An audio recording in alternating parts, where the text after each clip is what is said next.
It likes to mute. Weather shouldn't be too bad tonight, so I'm gonna put it back at 8,000. It shouldn't lag like usual. Already we're in the red. That's fun. Good. That's not surprising. Why is it whenever it's something planned, it lags every time?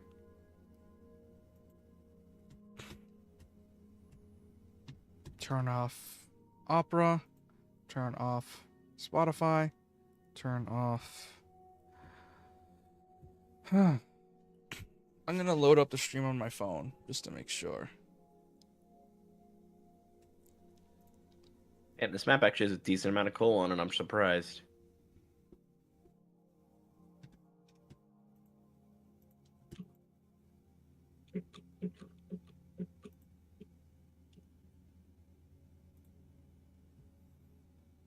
Apparently our signal's excellent.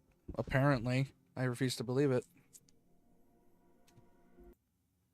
But yeah, that's pretty much it. I'm gonna start the Vergil playthrough, but let me just load the game up.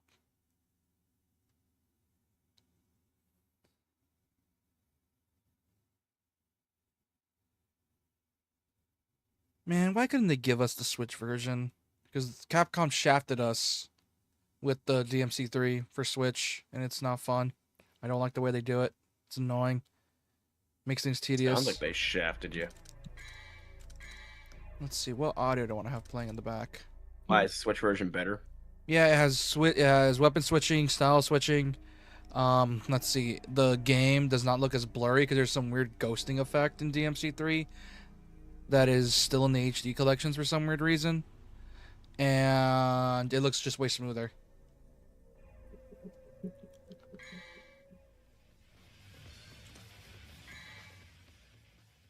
I'm putting on some music.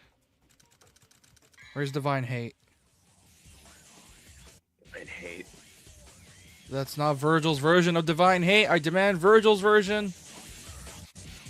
Vergil's version of Divine Hate's better. I demand Vergil's version of Divine Hate. Found it. Nice. Because his version of Divine Hate's better. I just prefer that one because it sounds cooler.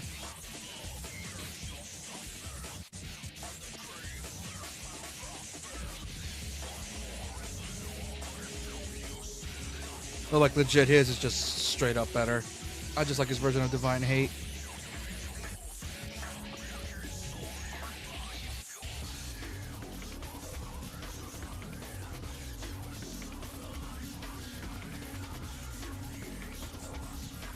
How do they have different versions of Divine Hate? How come they have different versions of different songs? Because they wanted to make Vergil's playthrough stand out in one of the many ways, and giving him a unique battle theme is one of the ways. I'm just assuming Vergil's playthrough is a different disc in the actual game case. Nope. It's Vergil's playthrough is unlockable after you beat DMC3 Special Edition for the first time, and I say Special Edition because that's the only way he's playable. Fun fact. Vergil has never been playable outside of DMC Special Editions. He's only been playable in the Special Editions of 3, 4, and 5. How do you get how'd you get the Special Editions? They just sold later? Yeah, they were sold like a year later. DMC3 was sold, the Special Edition was sold a year later. DMC4 we had to wait a couple years because till 2015 for it to get ported to the PS4. DMC5 is the same thing. We have to wait like a year later for the PS5 version with turbo mode. Because they didn't put turbo mode on the PS4 version, and it pisses me off. For some reason. It's fucking stupid, and I hate it. I don't like the way they did it, but hey, it's old copies.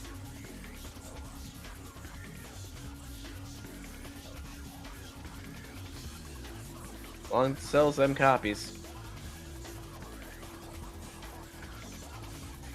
Still boggles the mind that a game could have 1 million physical copies printed at one point. And then when you look for it used one day, all those copies are somehow gone. Like, how does that even work? I don't know.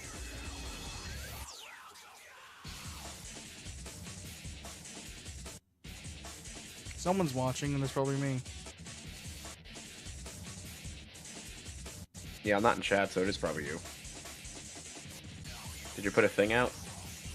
I'm about to.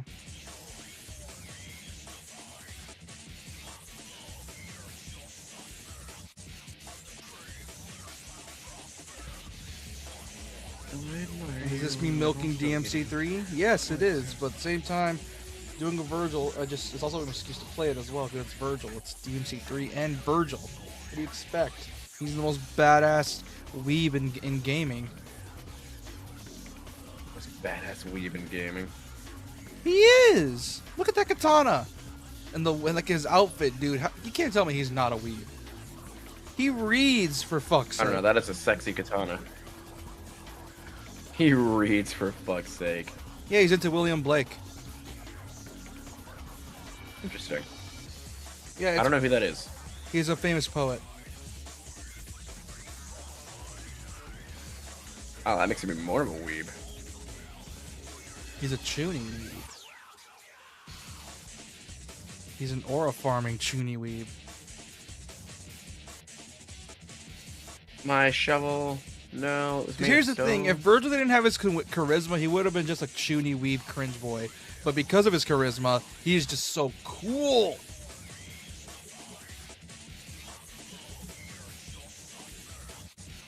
He's just so frickin' cool, mother. Y'all know you want to be like Vergil when you grow up, Sheeny. No, I want to be like Dante. Just not poor. Ah, poor, I gotcha. No, because I shit you not, he is.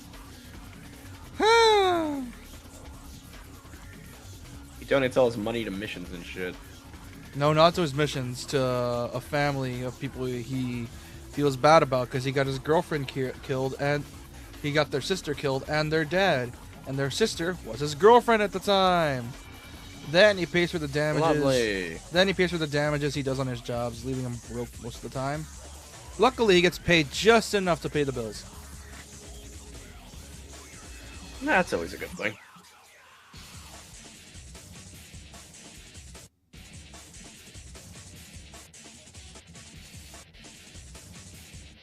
I live among the swells and we don't pick up peanut shell.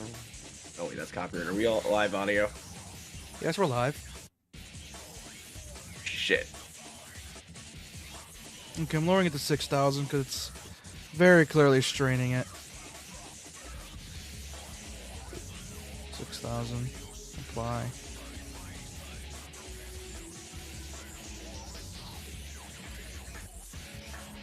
There'd be a lot of mobs out. Jesus.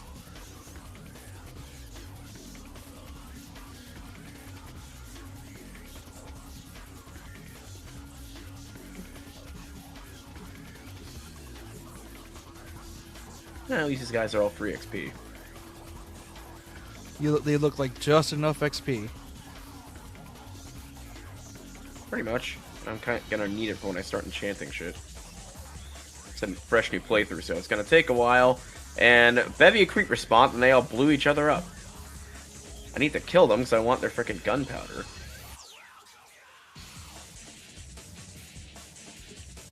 It's much easier to blow the shit out of this plateau than mine it.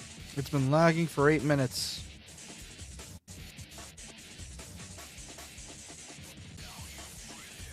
Don't you know that I'm okay with the same old part you gotta play? Cause I got what you need, so go ahead and take a ride.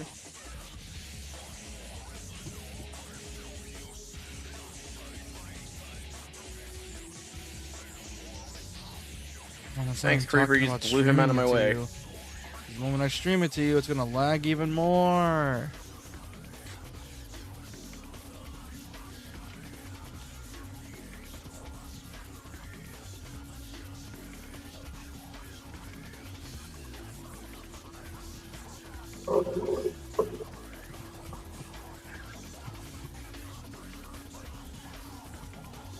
The ironic thing is I have a wire connected to it. My PC.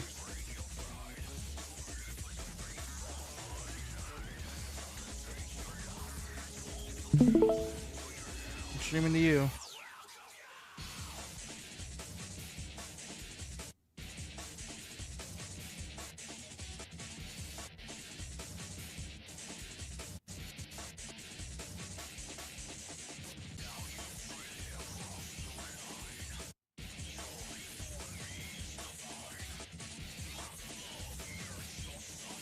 Do you know Hugh Jackman does musicals?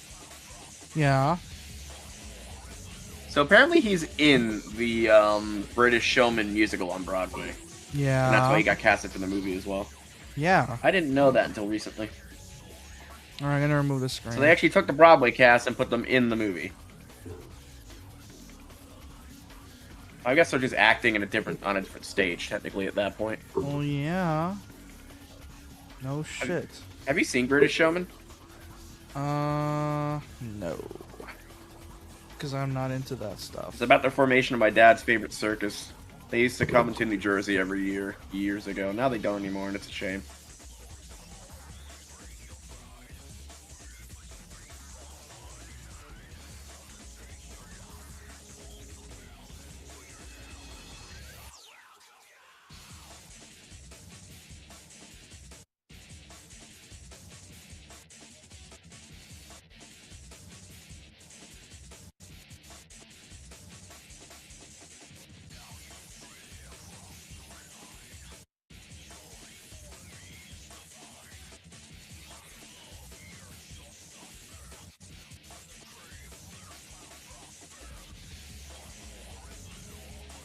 Does the world just not want me to stream Anna, DMC your friend needs a tonight? better mic. Christ. I never forgot to turn off HDR. Let me turn off the internet to my... Hold on. Alright. Turn off the internet to my PS5 real quick.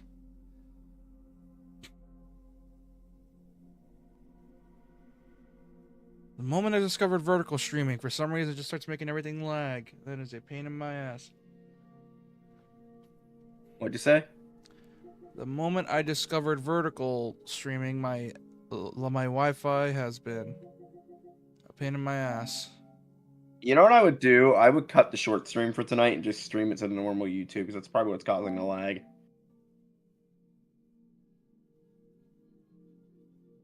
That's might be your only option.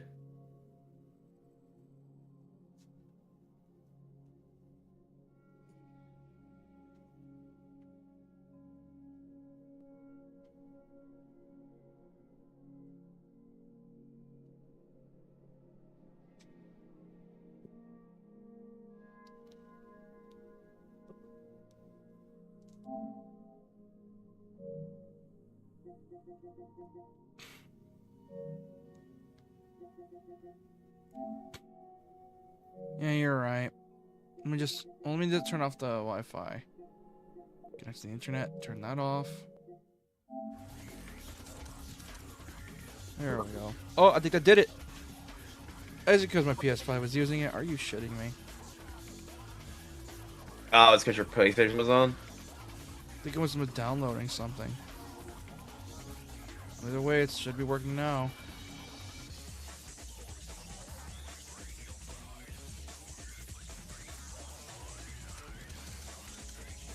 Oh wait, shit, I need to turn off HDR. Hold on. God, Anna Pato has such a good voice. It's a shame her friend's mic isn't great, because it kind of ruins this cover. And that's upsetting. Hey, Doc. How you doing? Okay, here's gonna be some rules, though. Before we start... Oh god, what the hell is up with the game? Why does it look so weird? It looks like ass. Hold on. What's the properties?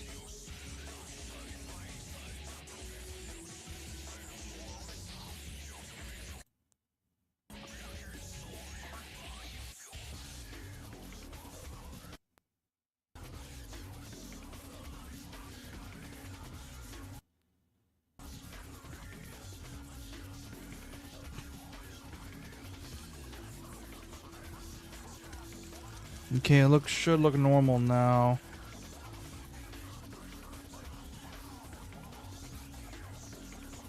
I'm gonna lower to your 480p. This game was made for PS2 gaming anyways.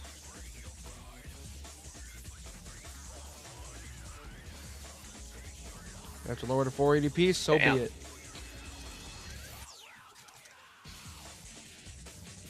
Okay. So here's how it's gonna go. Before we start DMC3, I need to do an apology real quick. If y'all don't know, for those who are new, I was streaming DMC2 a while back, and the last bit of the stream fucking just died. So, what I'm gonna need to do is we're gonna do the last two missions of Flatline worse than Kanye West's career. is that we're gonna do the last two of DMC2's missions, and then we're gonna move on to DMC3 for the Vergil playthrough. So we're gonna start off with the bad, and then we can move on to the good after God knows how long.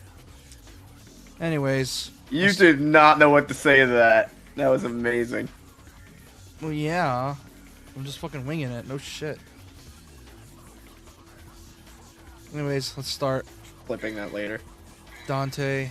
Just immediate fucking silence. What do you mean?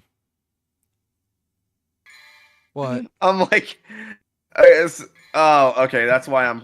You know what it is too? You're connected to me and I'm lagging, so that could be part of the problem. Yeah, that's probably it. Anyway, no, and I'm like, yeah, the end of that playthrough tanked harder than Kanye West's career. You're like, what the fuck? So we're gonna do these last two missions, I know you and then said we're gonna move flatlined. on. Yeah. These last two I'm here missions, too, chat. and then Making jokes. we'll be able to finally get on with it. So for now, let's just start and get this over with. And he's gone. There we go. No, he's back. Sorry, Alright. Discord was being an asshole. All right, let's do this. That one wasn't on purpose. Discord was just being a weird dick. Got power up real quick, so I don't have to worry about bullshit. Oh my god, you're like, oh, that was great. What happened?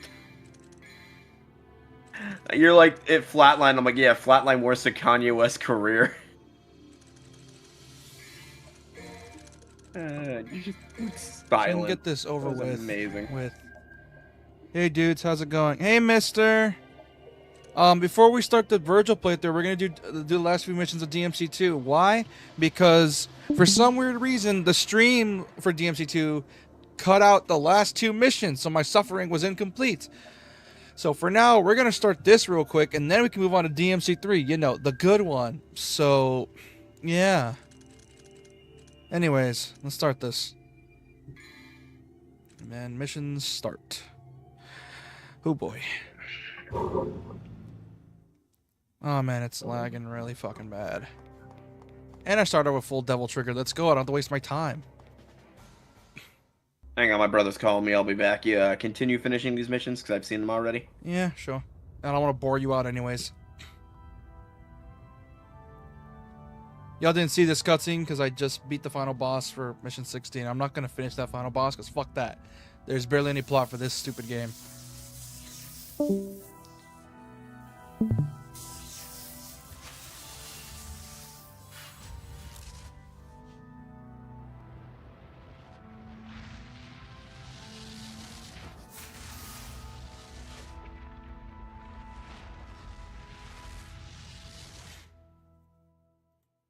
Should probably lower it to 7,000. Oh, it's already at 7,000. Now I'll absorb his power. I will become an all-powerful immortal. God. Arias is such a shit villain, dude.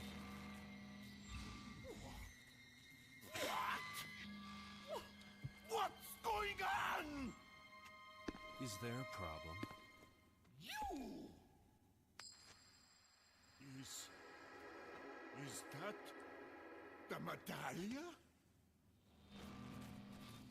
You switched them? A false coin for a false god. I know, lag. It's amazing.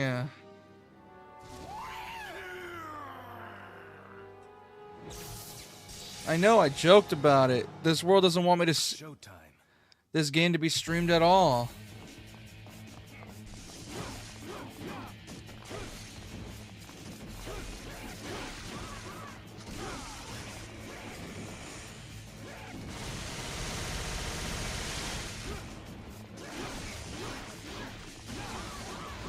Where'd he go? Where'd he go? Oh, there he is.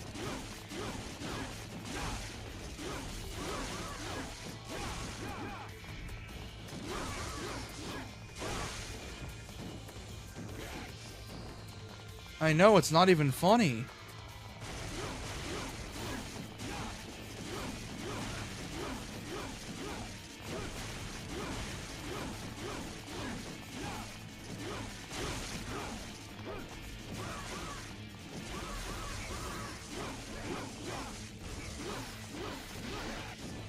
Where'd he go? Where'd the bastard go?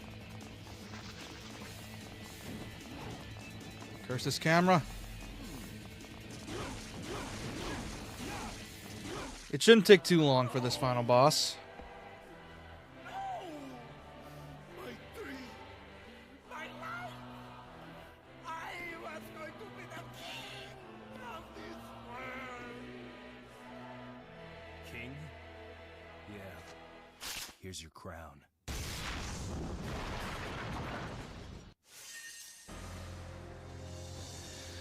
Huh.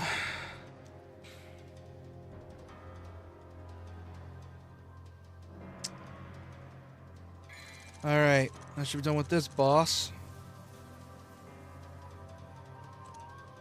And then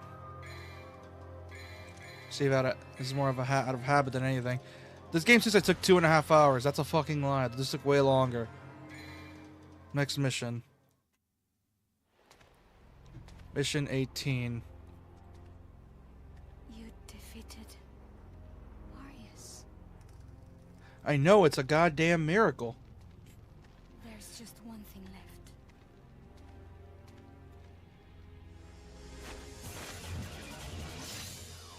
Kill me. Kill me and everything will be over. I thought I was a descendant of the clan that protects Videmarli. The ones who have the blood of the devils. But the truth is, I was created by Arius. I could become a monster and attack the humans at any time. Now, kill me. It's your job to hunt devils.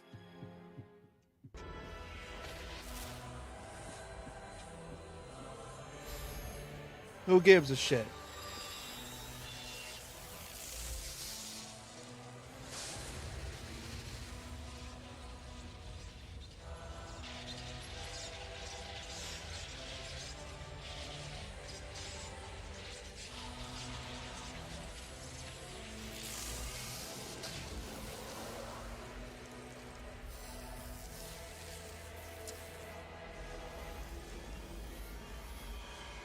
These cutscenes last longer than the boss fight. Shockingly enough. What? The ritual was incomplete. But the door to the demon world is... Wait. What are you doing? My job is hunting devils. Once you enter the demon world, you may never be able to return. Yeah, sure. Sure, buddy. Go. I'm expendable. You don't need to worry about me. I'm happy if I can die like a human. No. Devils never cry. He said it. Let's leave it to fate. Hey, Heads, Vergil. I go. Tails, you go. Hey, Vergil. I see you in the disc. I see you in the shorts. I see you in the shorts. I see you in the shorts chat. Sorry about the lag. To hear the story about Sparta. It's been like that for a while, and it's so annoying. But yeah, hello, Vergil. Welcome to the stream. Same thing. Hold on to my coin, Lucia. I can see where you're at. You're at the tower thing being summoned. You're like 10 seconds behind. The short stream is like 10 seconds behind from the main stream. So if you want, you can just hop into the main stream. That way you can be more up ahead.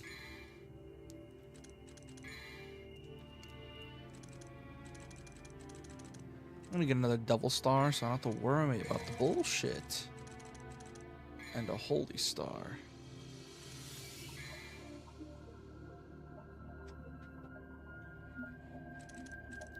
I think the holy star. I forgot what the holy star does. Roll credits, yeah. Just need this boss fight, and then we can start the Vergil playthrough. Which, well, that'll be fun. Oh, hello, giant monster mishmash of generic action game tropes.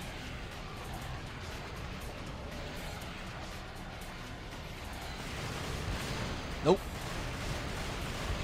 Nope.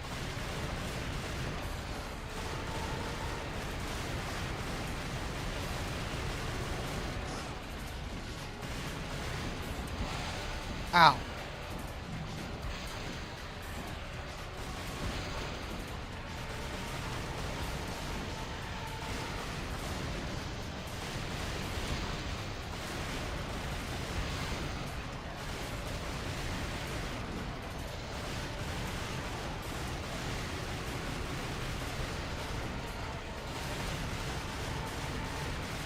Yes, Vergil, this is what your brother was doing while you were dead. Simply shooting guns.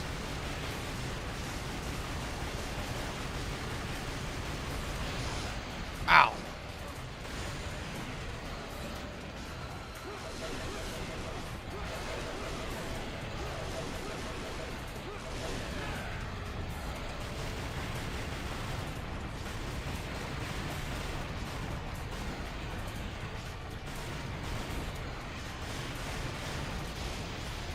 Ow.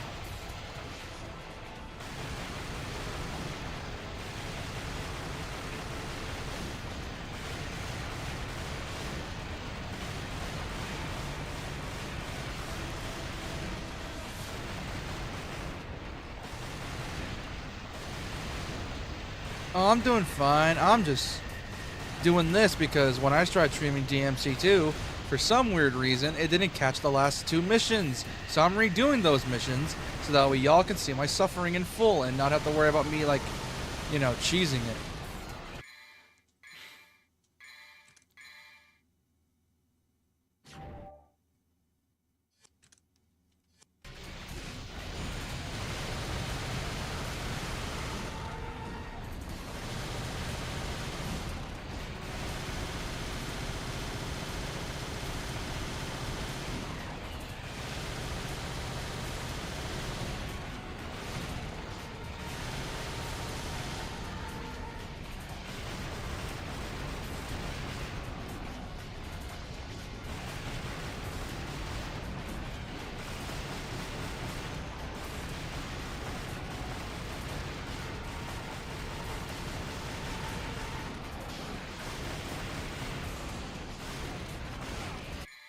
I should have bought healing items. This is gonna take forever.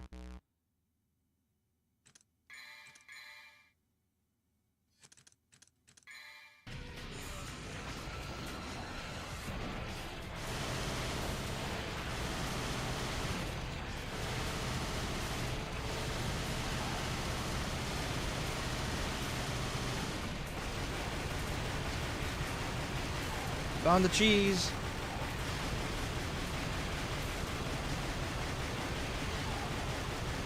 Just how tanky is this thing? Yeah, it's a really shitty greatsword. It has like no range compared to the Rebellion.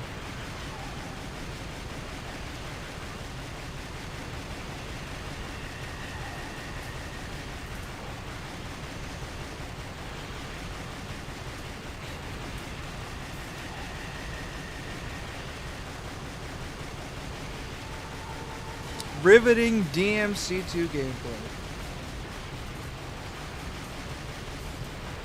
I'm gonna mess with something real quick. It's very clearly lagging way too much. I went to 6 now. See how it looks.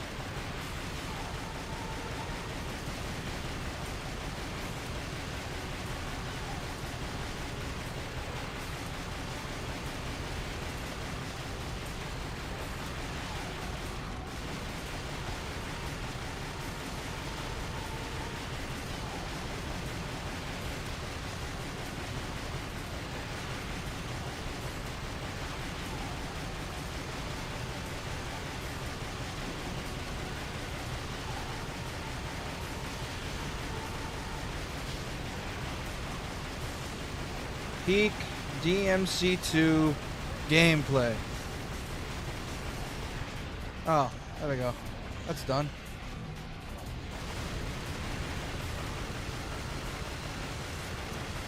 This is the supposed peak of this series. Supposedly.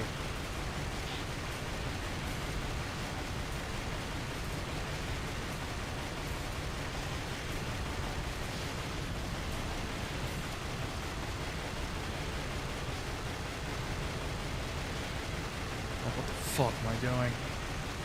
I do this for you to make sure you all have content. So what I'm going to do is that I'm probably going to re-upload the DMC2 stream and then add this bit. Oh, dude, they're way better.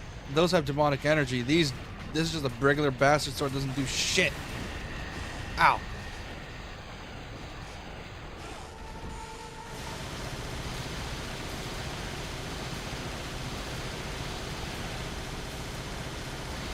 Come on, kill him before I run out.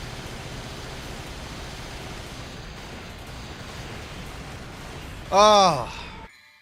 How many items left? I have no gold orbs too, which sucks.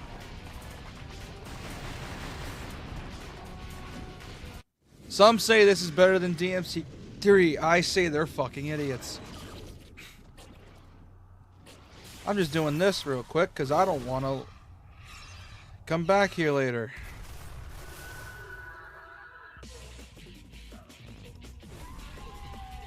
That's a lady, and now it's a man.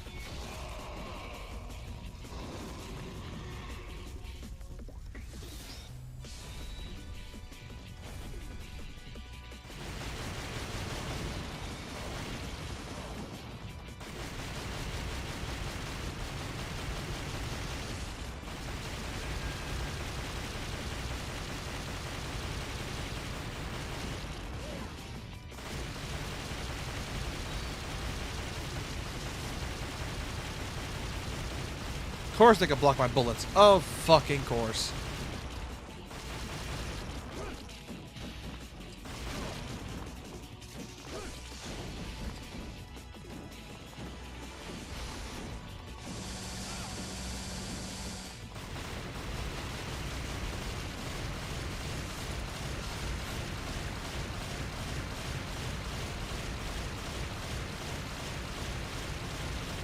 This is fun, apparently. This is supposedly peak Devil May Cry for some people.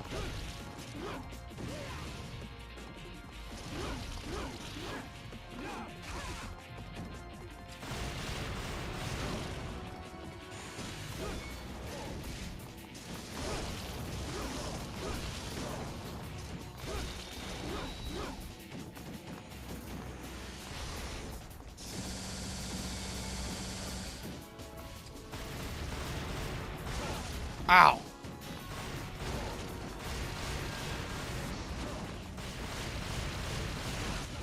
Shit.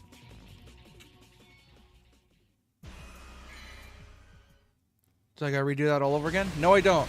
And I start with full Devil Trigger. Let's go.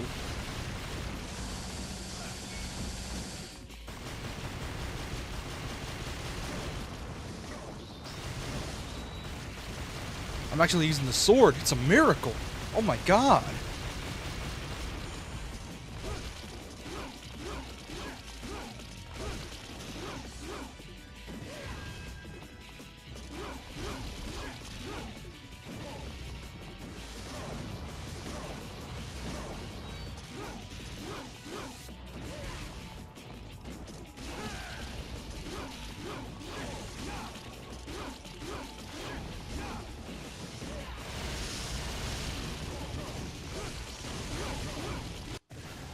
There we go.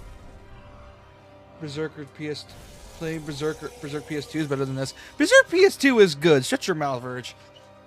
That's a goodie. That is a good Berserk game. That game is good. No, you will not be shaming the Berserk game. That game is awesome.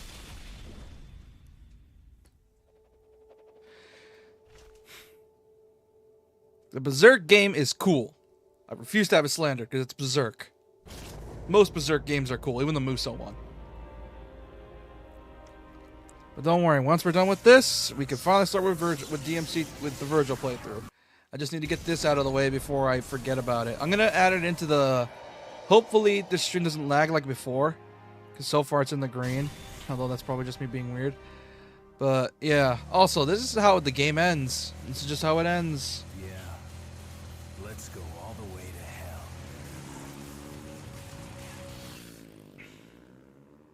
And that's how this game ends. Because it sucks. Like that. That's how this game ends. Not with a bang, but a whimper. Why? Because this game sucks.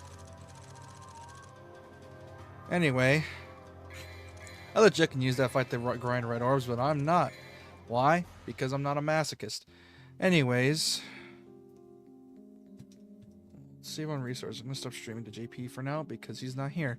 So, yeah, that should do it. New challenge unlock, Lucia disc. I am not doing the Lucia disc. Fuck off.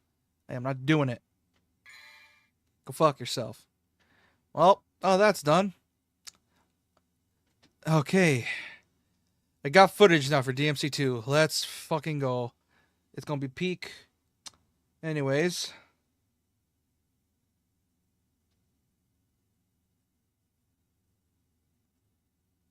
Alright, now that that's done. Let's start the DMC3 Vergil special in a good way. By not playing this shit. And it only took like 10 minutes. That is fucking funny. Do not... Finally, DMC3 proper. That's the wrong title. Sweet. Sweet dreams. Ah, yes. Peak is on. It is on my screen now. Peak Gaming. Let's When I was go. young, my father would tell me stories about it. Long ago, in ancient times, a demon rebelled against his own kind for the sake of the human race. With his sword, he shut the portal to the demonic realm and sealed the evil entities off from our human world. But since he was a demon himself, his power was also trapped on the other side. I never believed it. I thought it was just a child's fairy tale. But I discovered that this so-called legend wasn't a myth at all. Sparta existed. How do I know? Well, I met the sons of Sparta. Both of them. Though the same blood of their father flowed through their veins, the two battled each other fiercely like arch-enemies. God, he's so cool. Why is he so cool? Why are they both so cool? God damn it. Why are they both so cool?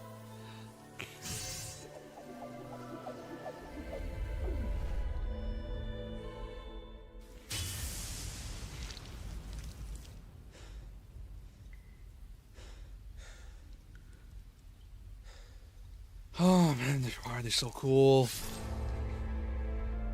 But in the end,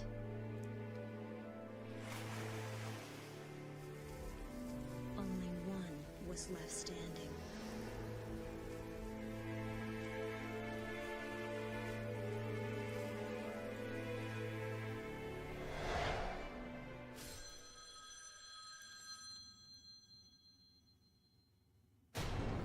Want to know the name?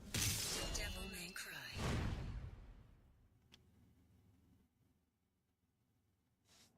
Metal Gear, nice. Anyways. Is it load game? No, it's not load game. I need to load up Vergil. Hold on. New game. Dante, Vergil. Dante, Vergil. Dante. Devil May Cry.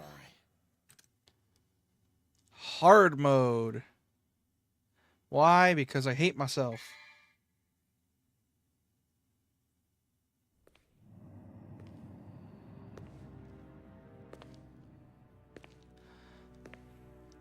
peak.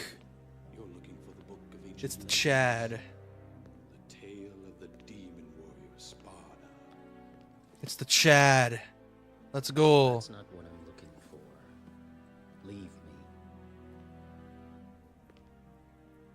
Then what are you looking for?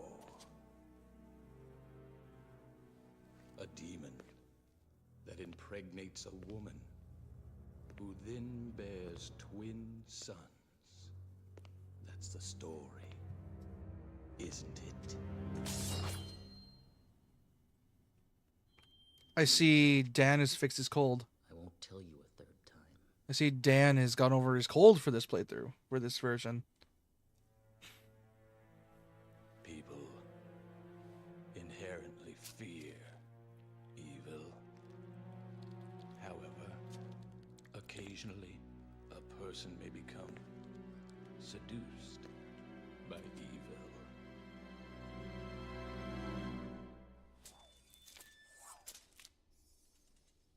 What are you getting at? Share with me the story of Sparda.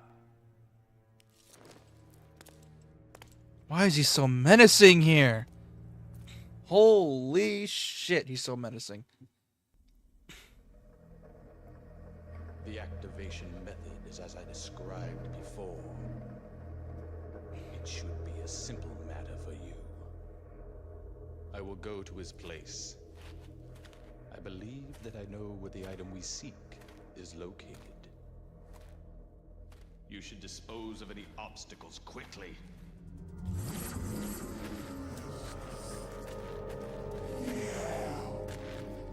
Why is he so cool?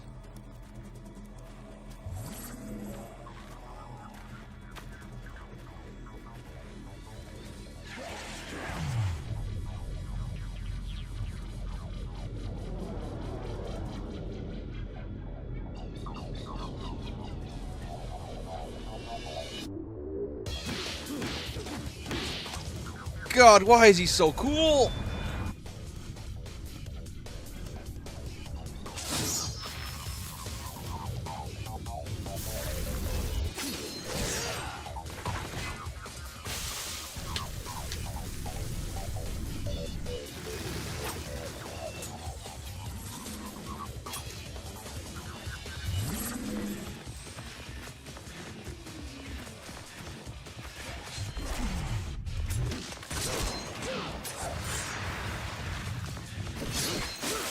God, he's so cool.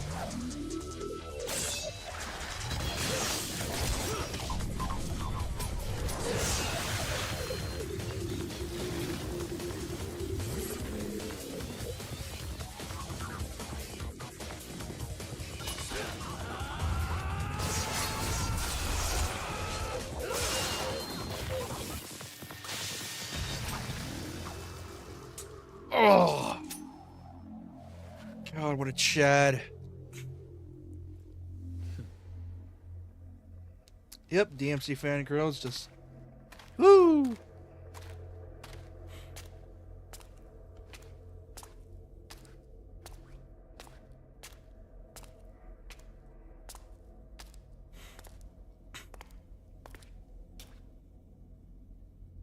It begins. It seems so. Fuck you, alarm. Shut up. Oh, yeah. This is a unique one. So apparently, unlike Dante, Vergil just has 3 weapons on him at all times. He only has, like, 1 gun. Actually, he doesn't even have a gun. He just has his, like, his stuff. So...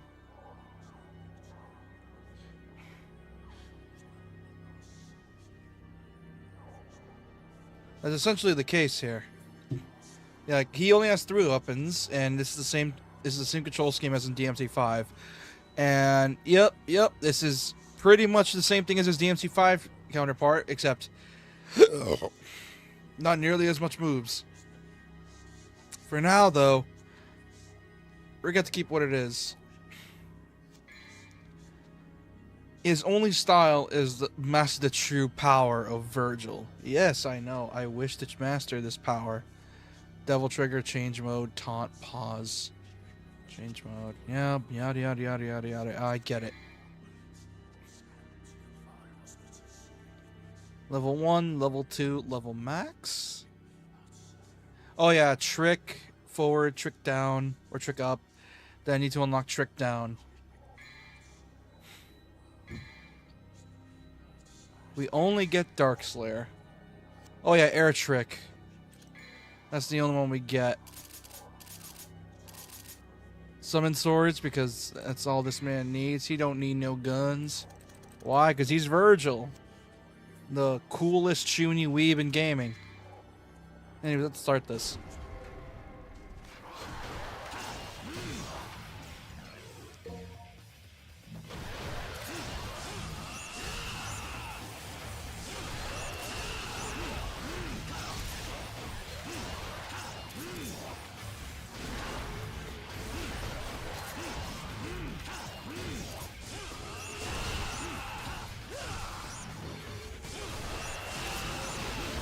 Woo!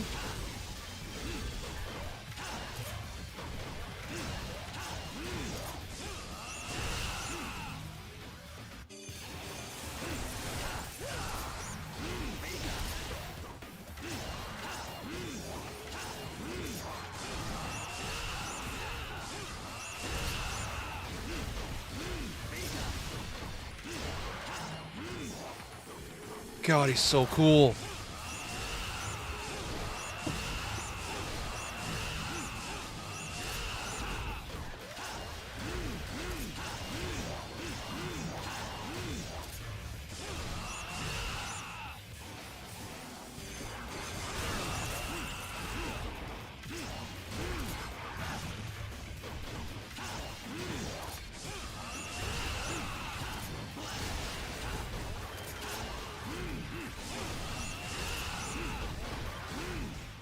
Woo!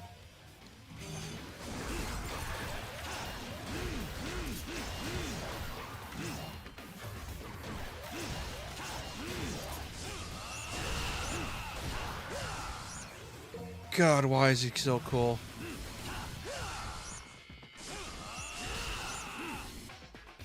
Doesn't even need to charge up his Beowulfs. He's just that cool. As I said, no cutscenes. There's no need to explain how he got here. Just, that's it. Oh man, this is gonna be fun.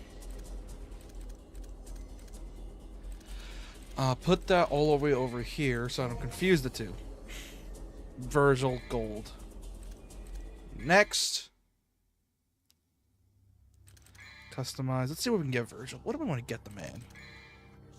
Yamato. Oh, we're gonna need Rapid Slash. We're gonna need Judgment Cut and Rapid Slash. We need those. Oh, and Rising Sun too. Force Edge, Stinger, Round Trip, Helmbreaker.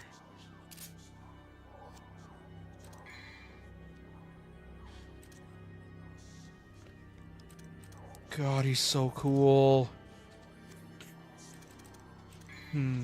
What? Give him more DT. We're gonna need it for later. Plus some blue orbs. Exit. Mission start. Ah. Here's a Vital Star.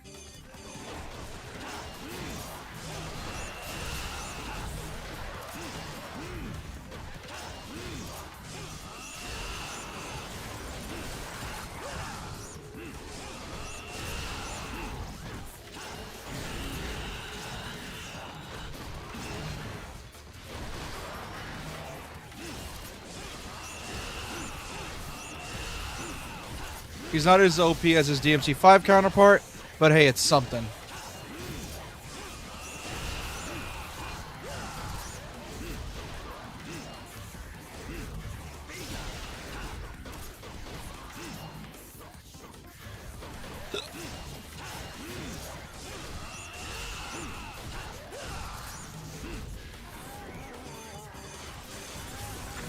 Ow! Okay, that was not Vergil of me. allow myself to get hit.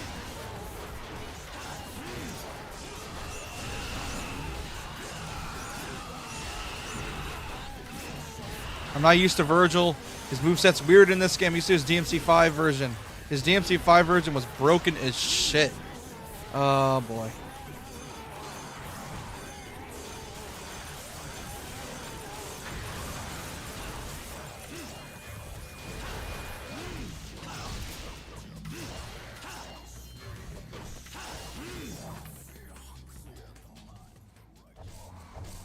Ah, boss time. You know, the thing that Vergil killed the first time we met him.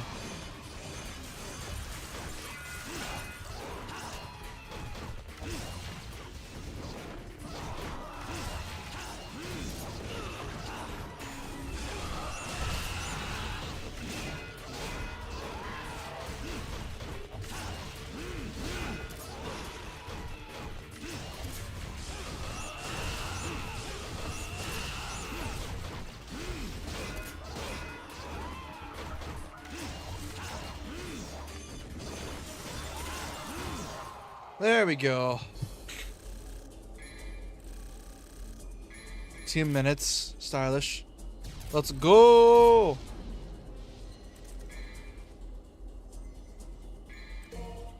Already on mission 2. Let's do this. Keep on going. No time for cutscenes. We just gotta do this and hope we get through it.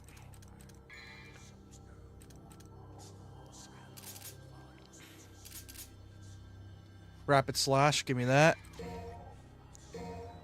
Rapid slash 2. Hold on. I need to get judgment cut as well. I'm gonna need that as well. That's gonna be a godsend for later.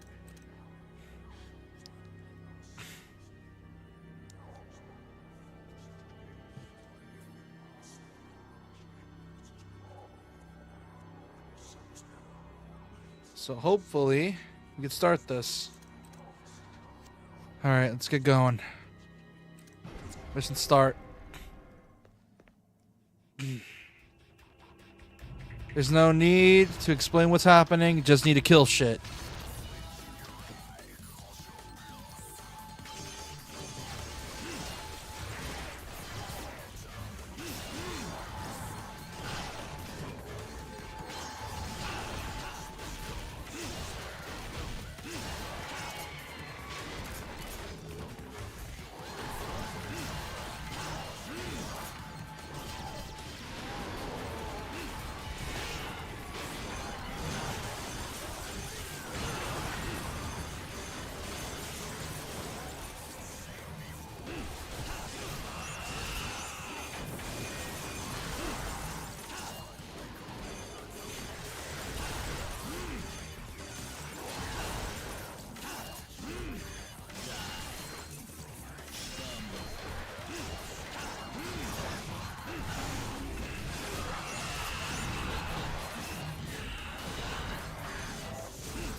God, why is he so cool?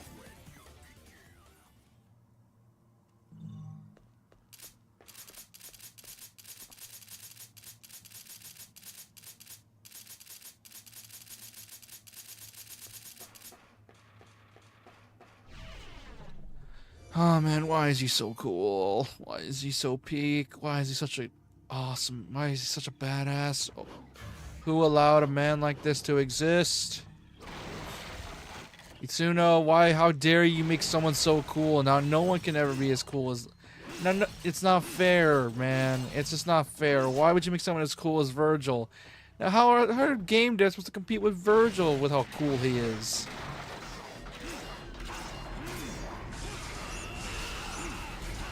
Like, come on, bro. It's Vergil, man. He's so cool.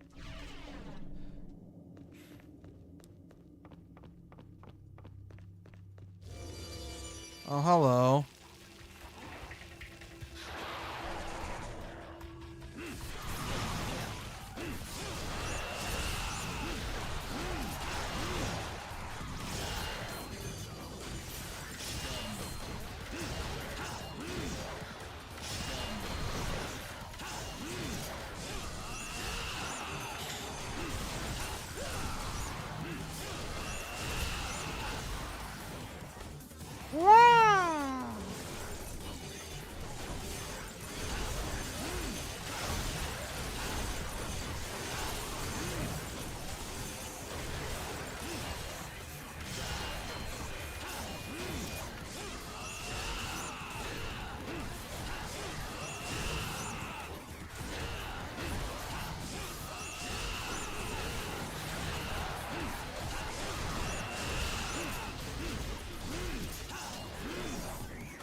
Come on.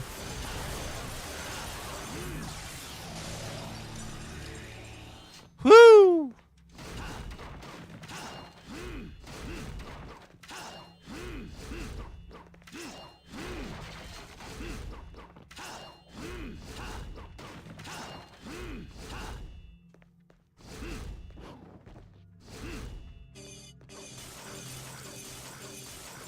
Summon Slores is hella slow, but hey, at least it's something.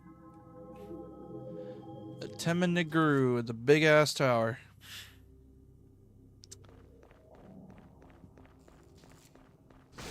Yeah. That's nostalgic.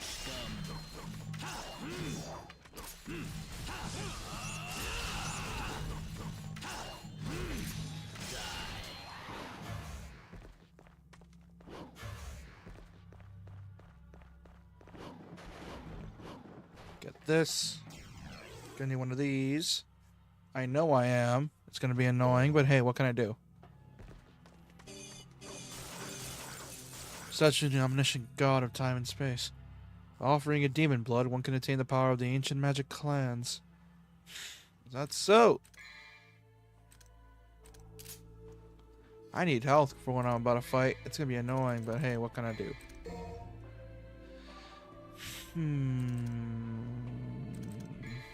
I need a vital star or 2 or 3. That way I don't gotta worry about shit. Ice Guardian's Chamber. It's got you.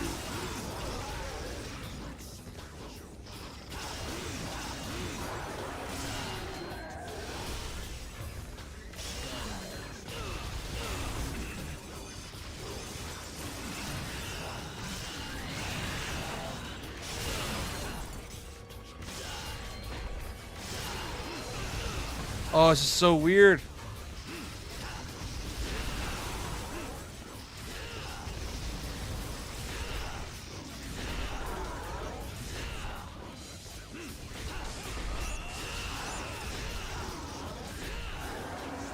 Is it even possible to jump cancel here? Or kick? It feels like I can't jump cancel. It's so weird.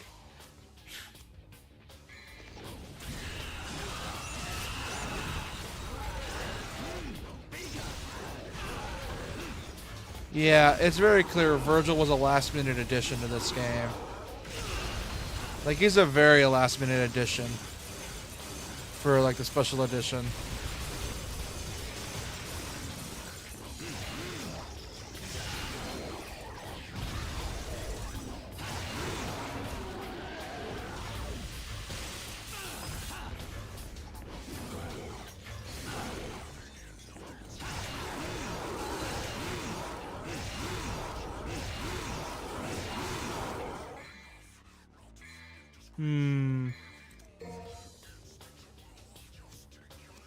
That ain't good.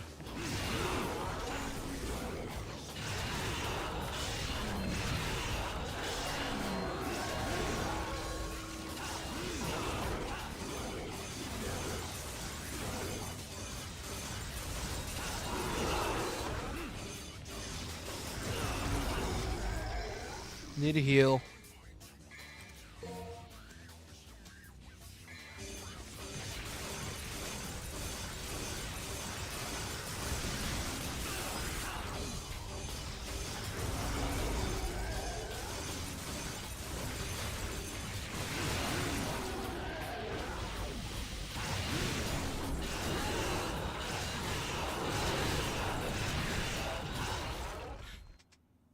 There we go. And that should be it. There we go. It's barely been like an hour. Jesus Christ. Well, this is going to be an easy stream, I guess. I wonder if I could marathon this whole game without the cutscenes. It's barely been an hour, and already we're on the 3rd mission.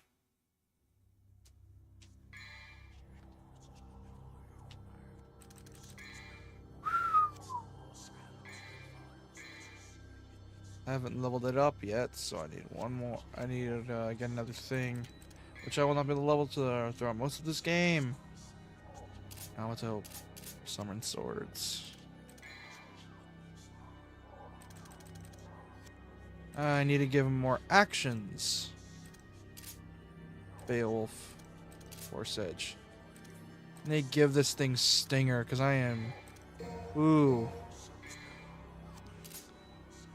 I need to give this thing a bigger Stinger and give this thing Rising Sun. So that way I could properly shoot shit.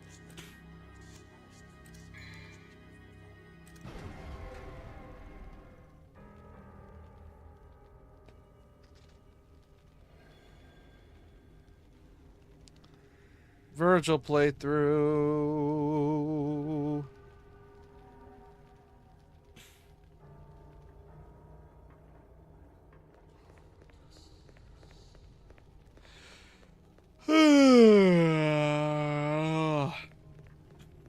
Sorry about that, I'm just a bit tired after today.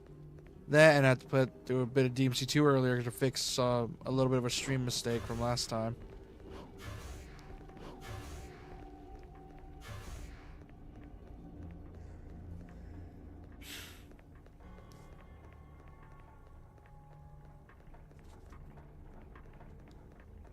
I need to head to a certain room.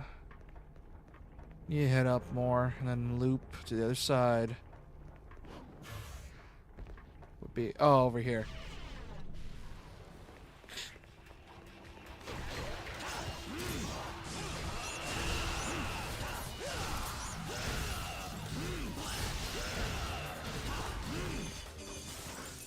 Okay.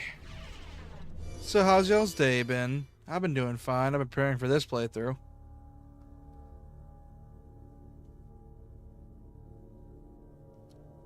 I'm already on mission 3. Why? Because this game's not all that hard. At least so far. Oh, hello, whatever the hell these things are.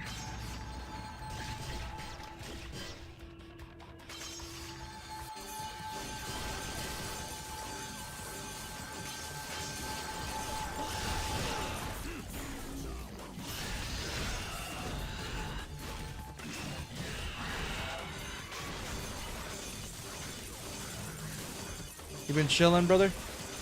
Nice. Also, how's this stream? Is it looking more smoother? Because I lowered the thing down, so it should be smoother now.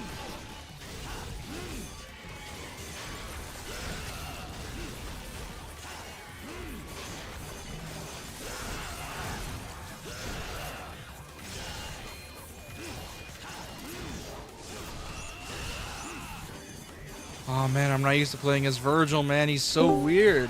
Hey, Pearl. Hello.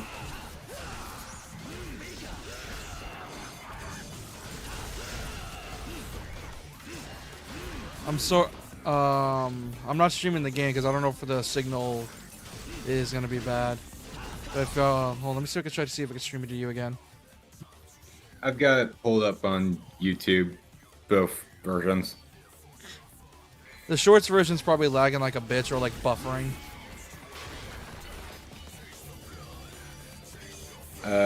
Looks like it is because it's at the point where your Ruby thingies just got to 3609. Well, that's because I have it on normal latency. I'm asking if it's like looking like it's buffering. Not right now. Like it looks like 60 or 30. About the usual, yeah. All right, good, because I lowered like the kbps, so it should be at a solid 60, right? It should be good so far. I made sure to fix it properly, so it doesn't lag really bad. And I have both chats up so I could see.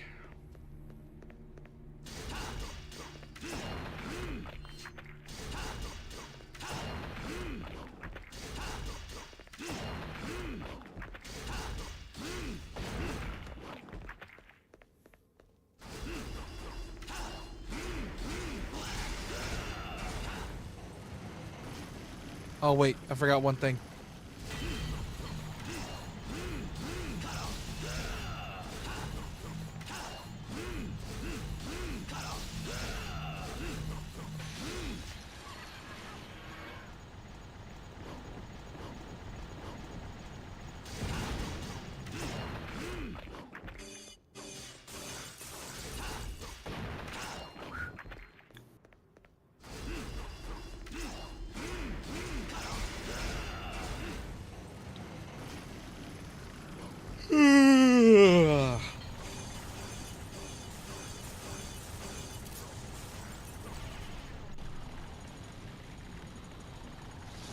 Oh, hello.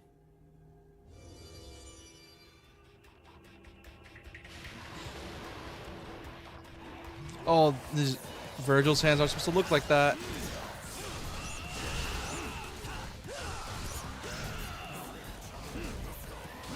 I wonder how it felt playing MVC3 knowing Vergil was in the game. Because he's so freaking busted in MVC3. MVC? Marvel vs. Capcom. And if you don't know, essentially Vergil is essentially one of the most broken fighting game characters in that game. So broken, in fact, that it's become a meme, and people call it lore accurate. AKA, he basically one-shots everything because, well, he has a sword that can cut through dimensions. So...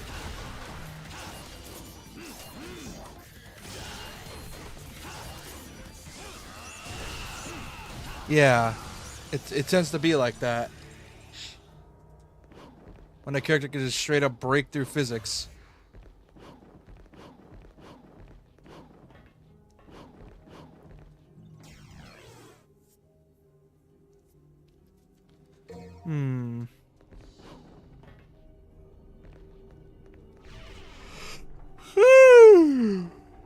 Oh boy.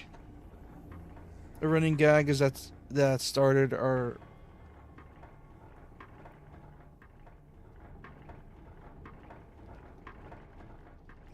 oh, typo? Oh, yeah, you're good, man. It's a running gag.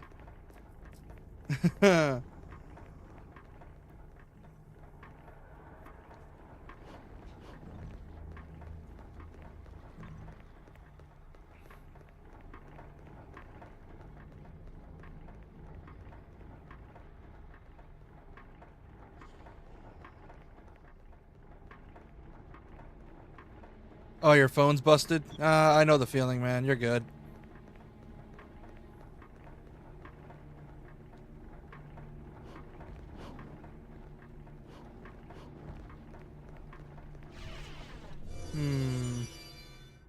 Oh, this section.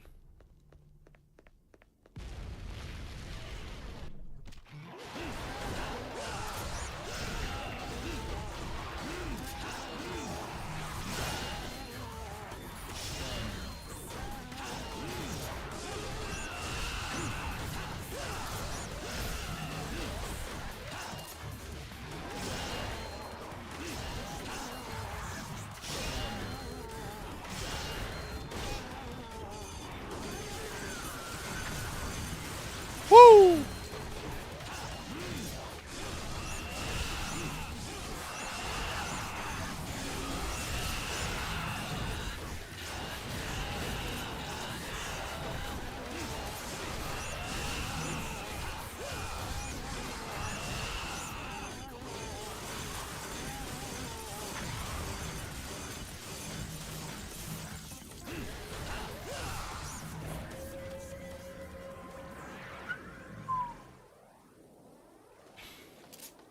Oh man, Vergil's so fun, but what I meant to say is that Vergil's usually busted when he makes a great appearance in games, and that meme started from MVC3. Yeah, it has. And not only that, like, it's just every single game he's in, like, from DMC3 onward, he just gets more and more busted. Like, with each time he's released in something, he's always OP as shit. Which is why I firmly believe once the event for Punishing Grey Raven DMC event comes over here to the US, I am going to get Vergil, and he's one of the few times that will actually pay in a gacha to get Vergil, because he's just that busted. You know how cool you gotta be when you are able to make me make me want to pay in a gacha game to play as Vergil, and it's a gacha game with class.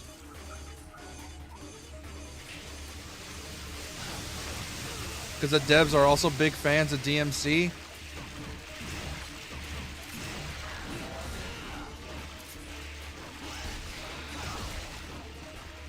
Is Punishing Grey Raven basically just gotcha DMC? Yep. The devs were heavily inspired by DMC for Punishing Grey Raven. Like, it's really good. and the fact they got to collab with it is already like making headways in the community. Because of the fact Capcom refuses to announce anything involving DMC that's not the anime, everyone's like hyped for it because, well, Peak of Combat was dog shit. Punishing Grey Raven, though, shows a lot more respect for DMC. Because for some reason, despite DMC 5 being awesome, the Capcom treats it like it's nothing. And Peak of Combat was originally fun in the beta, only for the devs to be like, this is taking too much skill. We need to add bullshit in order for you to make you pay money for our gacha game. Because as you know, if a gacha game publishers don't like it if a gacha game requires skill. Because that means you aren't giving them money to, cheese the game.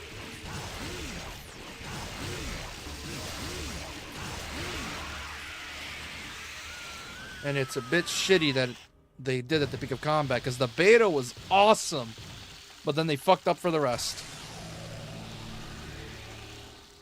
For the sole fact that they needed to make gacha money. And if it took skill, then you're not going to get that money with a gacha.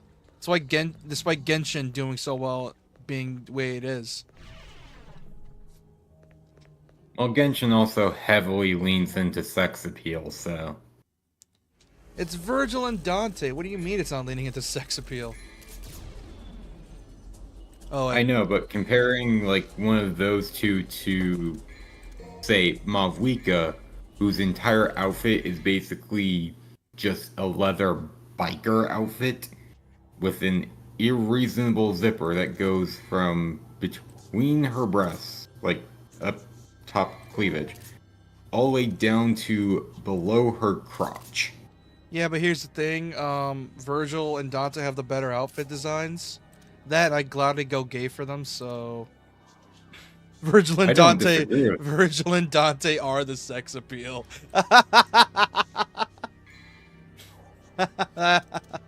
Nice.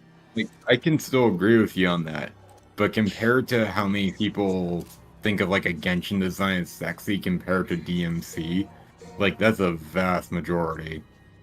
Yeah, but then again, they aren't Dante and Vergil, so therefore they immediately lose because they're not Dante and Vergil. Like, I'm gonna. But then again, it also raises the question of how many Genshin players actually have played DMC or gave it the time of day. Well, yeah, most Genshin players only played it because it was Breath of the Wild. Like, No, some came in from the anime angle. No, like back when the game first came out, it even got me because of the Breath of the Wild angle. It was Breath of the Wild with better combat. And there were still some people that came in from the anime side of things because they saw, ooh, anime girl open world? They didn't really think of it as, oh, Breath? Well, I mean, it's a mix of that. I remember, I don't know if I told this story where like some dude destroyed his PS4 because Genshin was going to be on it. I think it was one of the main headlines actually that happened, where some dude legit wrecked their PS4 over it. And I'm like, the fuck you gonna do? It's not Sony's fault, it's MiHoYo's. Blame them, not Sony. Like, what the fuck are they gonna care about? You just destroyed your PS4 for like no reason.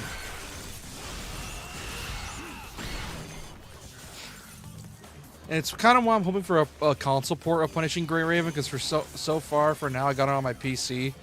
And it's in America, because I remember back in a few years back, I was playing through Punishing Grey Raven, but I had to make like a Chinese account to play it. It was before it got ported over here, I think. And I had a decent time with it back then, and I just haven't touched it since. Now that it's available officially over here, I have to make a new account.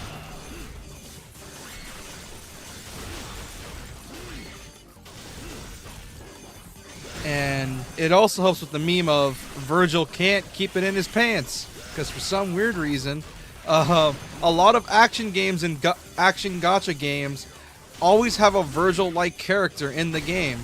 And I don't mean like, oh, they're like, oh, maybe a few moves. No, straight up, some of them have Judgment Cut. and the meme started where apparently it not only is it's Vergil and his son Nero and his multiple daughters. And it's funny to me every single time, because every single time a new gacha game comes out and a character can do a Judgment Cut, or is basically a hot lady with a katana can do judgment cut. They are just Vergil's daughters now. And it is funny every single time. Because more and more DMC fans are going to be happening, and I'm really hoping that's the case. I'm hoping the anime causes Capcom to realize, well, actually it is, that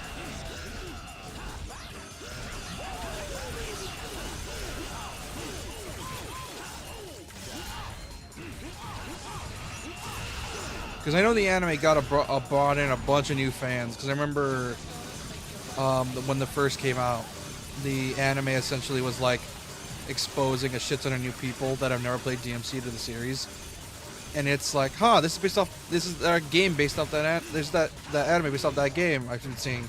I'll try it out, see if it's actually that good. And because of it, we got an influx of new fans, and I am all happy for it.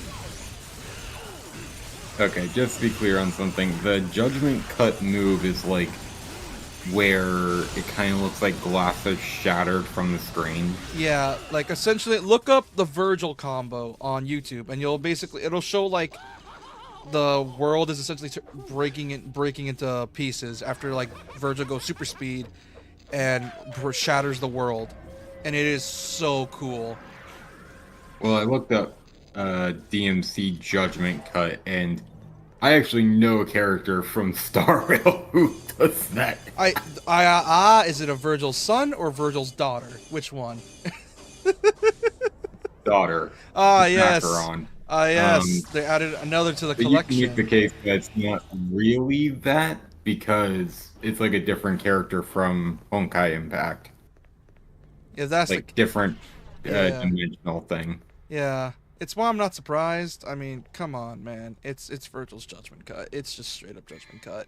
Because Judgment Cut is essentially just him just destroying the world, and it is so funny to me. Because it's just Vergil just being him. And in the new Punishing Gray Raven trailer, it had a character from that game fight Vergil, and I shit you not, Vergil didn't look like he was even trying. He did not look like he was trying at all. She was struggling to try to land a hit on him, and Vergil's like, yes, child. Yes, child. Where's your motivation? You know, the infamous line. And it is awesome. Nero's got competition.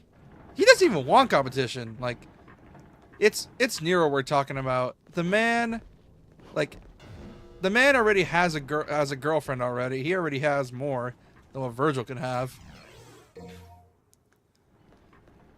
After all, he has a family. He doesn't give a shit about his siblings mostly.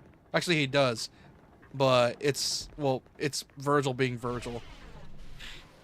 Like, I shit you not, I think when I went on DMC Reddit, I was able to find like a post, and it showed Vergil going into New World using the Yamato, because apparently Yamato lets him transport now, and he shows up Punishing Gray Raven, a character from that game is there, and she's like, yes, I have been waiting for you, father, and it just has Dante laughing his ass off, as Vergil's like, what?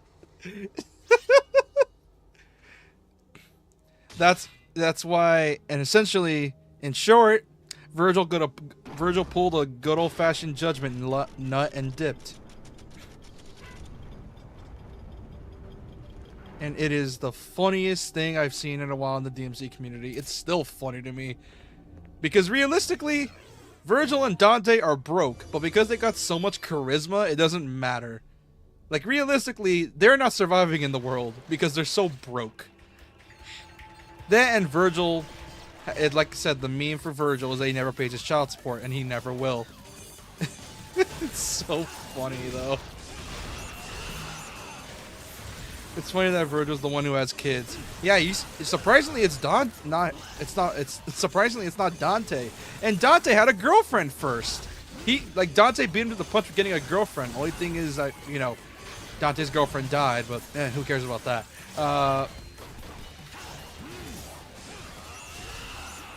And that's why he's always broke, because I think one of the YouTube shorts commented on it and said, like, not only was he like paying for damages, but also paying for like 2 girls that I leveled up. Nice.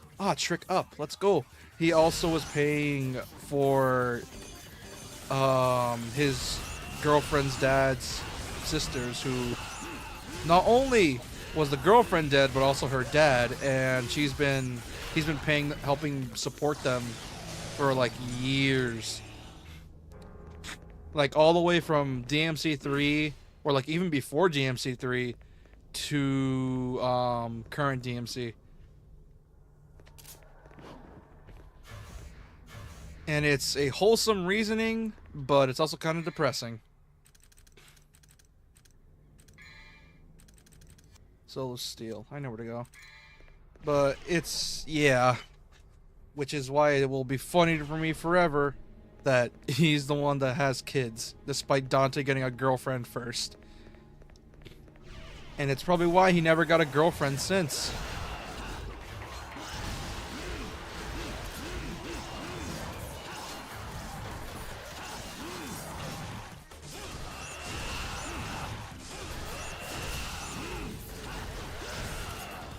Does he have more moves in this? Let me check.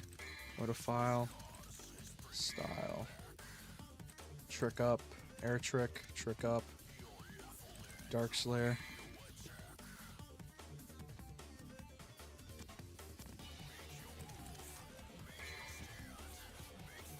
Action. Taunt. Easy automatic. Hey, I'm not doing easy mode. I was on Devil Arms. Yamato. Yamato combo. The regular combo, aerial rave, rapid slash, upper slash.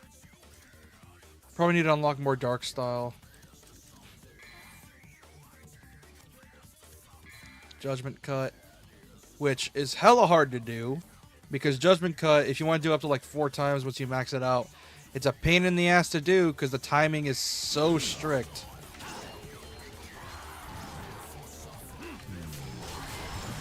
It's also really cool to do.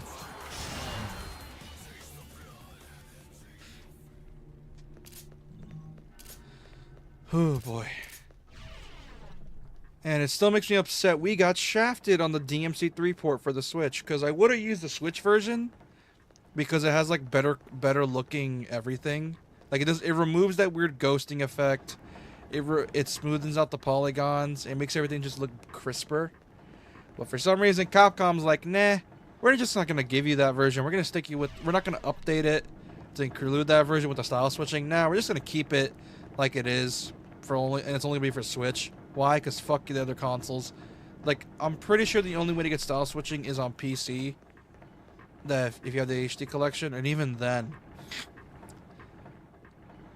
like PS4 and Xbox players are still like shafted for that, and it kind of upsets me. It's probably why I'm hoping for a PS5 port of these games, where Capcom just makes their own collection, because I think they outsourced the collection for DMC to another company, Neobards, and they're the ones that did the porting. And I'm pretty sure they just kept it as is. They never like upscaled the game. It's not upscaled to 1080p. I'm pretty sure it's still 720p, or it's 1080, but I can't tell. And it's just super weird, and I don't know why they did it like that. That's the Astral Chamber. I'm supposed to be here.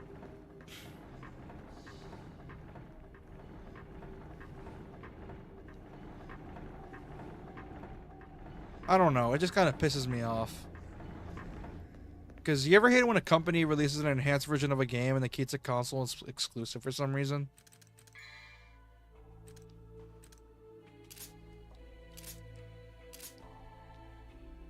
I would say yes, but I can't think of any examples. Like for example, like let's say let's say a game got ported to the console, but only for that console does have special goodies.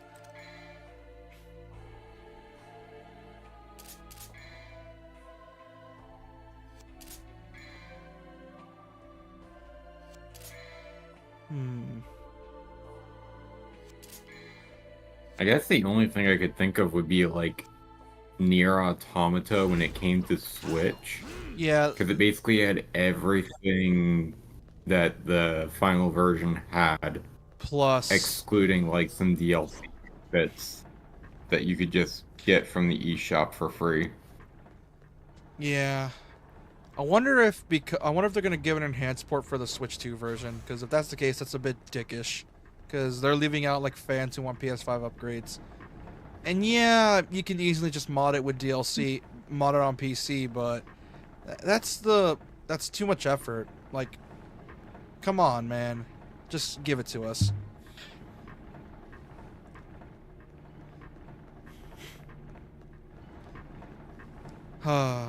Yeah, Batman Arkham for me. Oh yeah, oh yeah. Are you talking about the Armored Edition? Yep, that's yeah. I have a feeling. Yeah, that's Armored Edition, is it?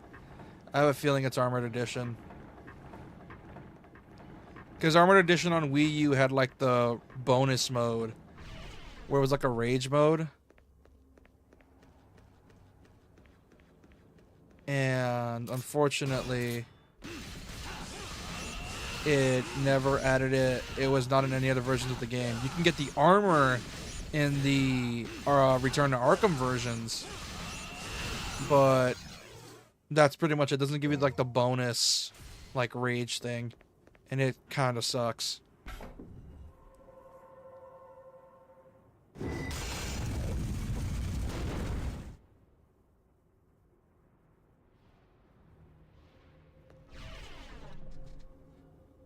And it's kind of annoying, and ooh boy. Oh, this part's annoying.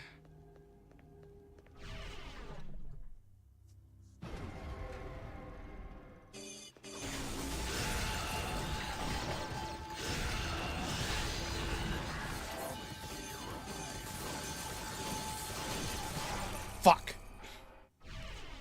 I need to do this with no damage. This is going to be difficult because I'm not used to Vergil. I'm so used to Dante. And some of this stuff is locked behind a PS exclusive. Oh yeah, didn't they like offer like a shit ton of things, like Choker for example? Or am I just being an idiot?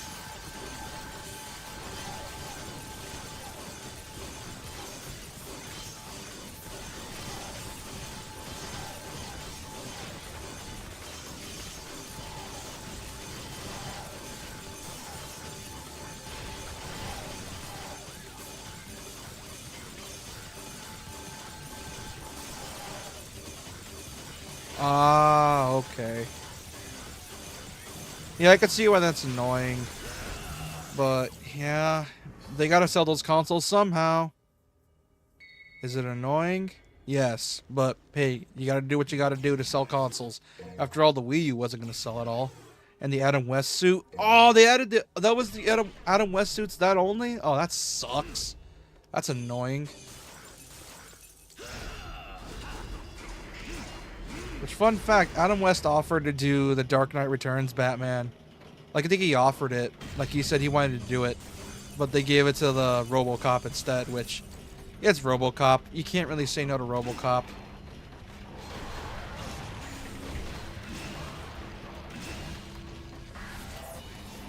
After all, it's a RoboCop. What are you going to do? Break the law in front of him?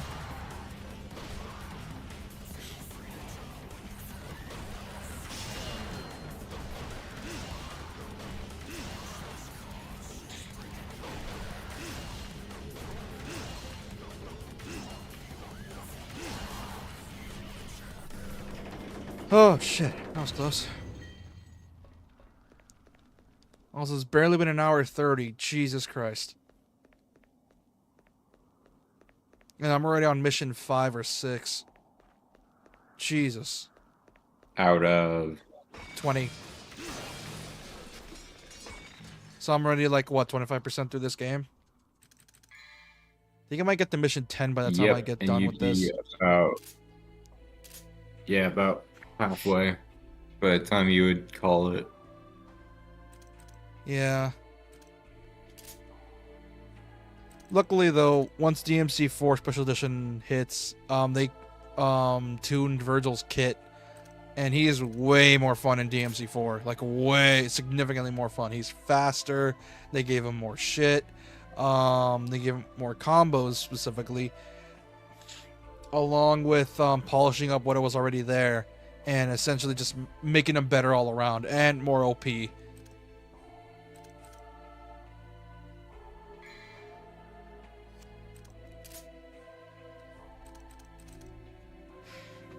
I'm pretty sure once you max out Darkslayer, you get Trudgeon Cut End, which is absolutely the most coolest move in gaming. There's a reason I call Vergil the ultimate Chuny weeb. Because he is what all weebs aspire to be.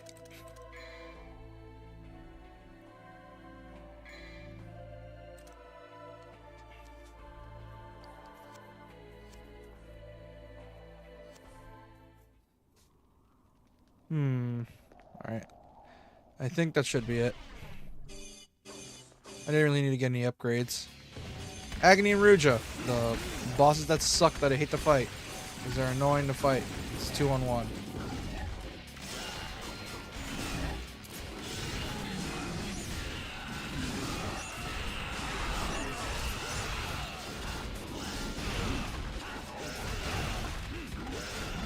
They also fucked them up royally in the anime. Their personalities, at least. Because they didn't really have any malice towards Dante in DMC3.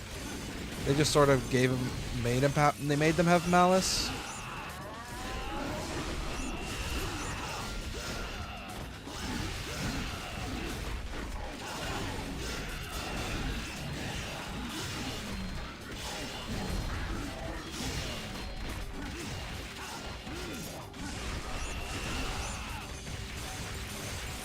Didn't have the fedora in the reboot. Well, they removed that in patches because people hated the fucking fedora.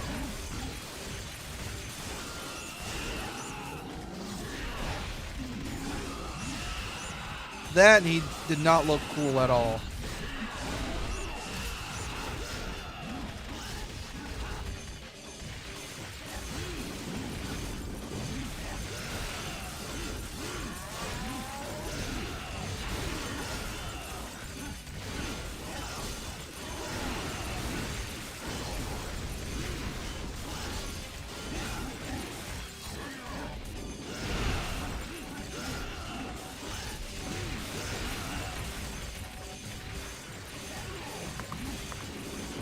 Oh god.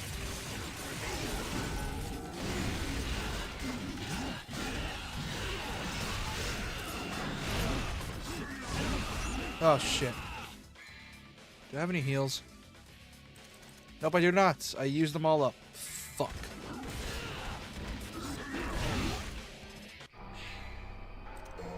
Which ends right there.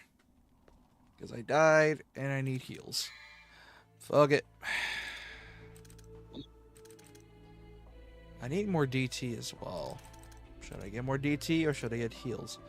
DT, screw it. I'll get enough after I kill this boss. Because I'm gonna need enough of it.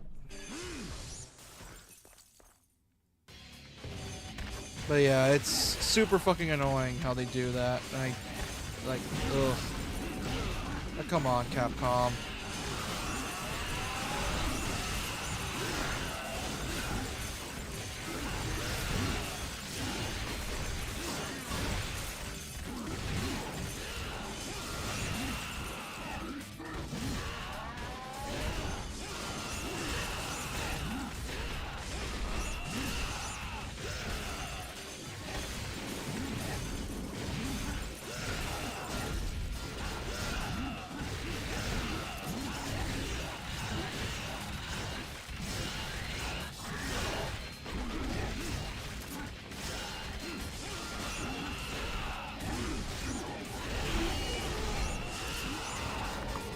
Oh, well, you have the chance.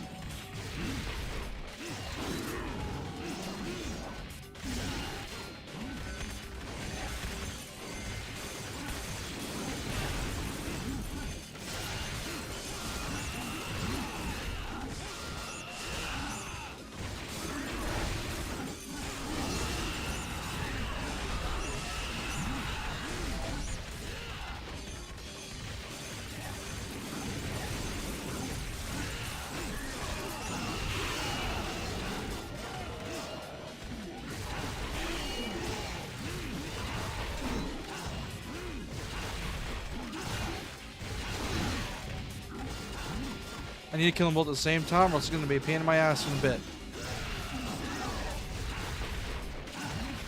Oh, does one, like, revive the other? No, they go into like a super mode and it gets on my nerves. I need to get them both at a certain amount of health so I can like take them out in one hit, like one after the other. Okay, you should be low enough. Something with the brother.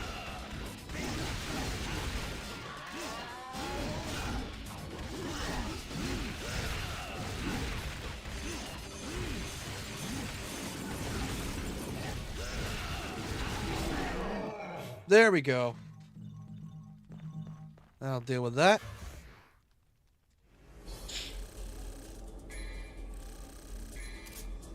Got a B rank. Let's go. Plenty of money. I should be good to go. Yep, on mission 6 already, and it's only been an hour 30. If I can marathon this, it'll be funny. And fun fact, JP was going to be here earlier, but I'm guessing he got called to some sort of mine. I was gonna ask, like, what happened to him, but I just kept forgetting to. Yeah, I think he got caught in some kind of mine. He's probably his brother. He said his brother called him to the mines. I'm guessing. Discord member list shows him as online, but not playing Minecraft. Yeah, that checks out.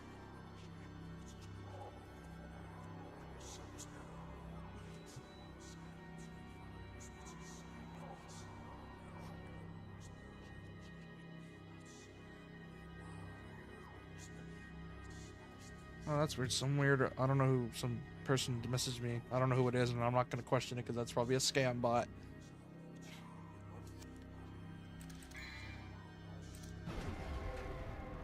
Oh man.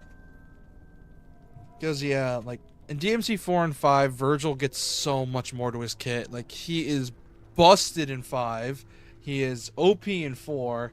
He's good in 3, but he's like not to his full busted potential yet.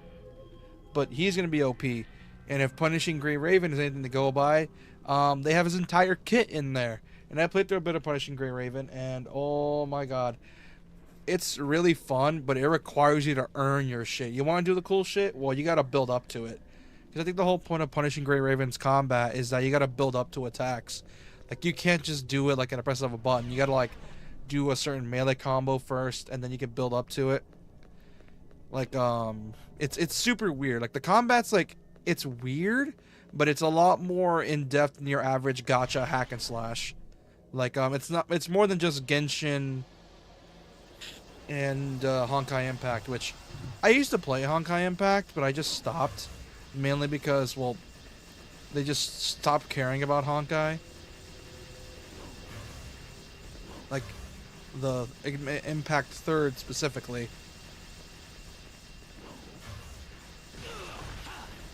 I knew which one you meant. You know. And to a degree, like, I can kind of see what you mean. Like, that one just went on so long that whatever marketable value it has is not as much as it could be. Which they could be trying to bring it back because there was a crossover event with that game and Star Rail. So it could be grounds for them trying to make it more marketable before too long. Well, I mean, Honkai Impact 3rd and Star Rail are in the same universe, right? Like, they're under Honkai, so I'm assuming that's the case. Like, the Honkai brand. Not necessarily. Same, so, Mike, same okay, name, same name, different universe. This is gonna sound like lore gibberish. You know how, like, Yggdrasil has, like, different worlds in it? Oh, let me guess. Same name, different universe? Is pretty much still connected by the imaginary tree that is Honkai. So they are still somewhat connected, can still cross over, can still be connected. But for all intents and purposes, they are separate entities unless, like, the games are actively trying to call attention to each other. Like, the current story in Star Rail is taking heavy inspiration from Honkai Impact story. So sort of like a soft reboot. The characters in No. Because both are still ongoing games, there's still ongoing worlds, ongoing stories, and I know a video that I can like show you that will explain it better than this, than how I can, because I get lost in how this works. I have to kind of equate it to Idrisil, but somewhat disconnected. Oh. Because they exist at the same time, but it's like separate dimensional bullshit. Oh, that's... Oh, it does that Like, thing. I would have to show you a video. Oh, what, mister? Should you check out Punishing Grey Raven or Genshin or Honkai Impact Third? Because we talked about two beat 'em ups, Punishing Grey Raven and Honkai and Impact Third. Which one? I would recommend Punishing Grey Raven, just because that's, like, if it's just gotcha DMC, go for it. Genshin, don't bother. Honkai Impact, if you like beat 'em ups, like arcade style beat 'em ups, maybe give Honkai Impact a try. It's not like a beat 'em up, but it has like the same kind of blood It's in it. character action, essentially, which is essentially what games like DMC, Bayonetta, Ninja Gaiden, Metal Gear Rising, those are essentially character action games. That's what the genre is called, at least, or the sub-genre.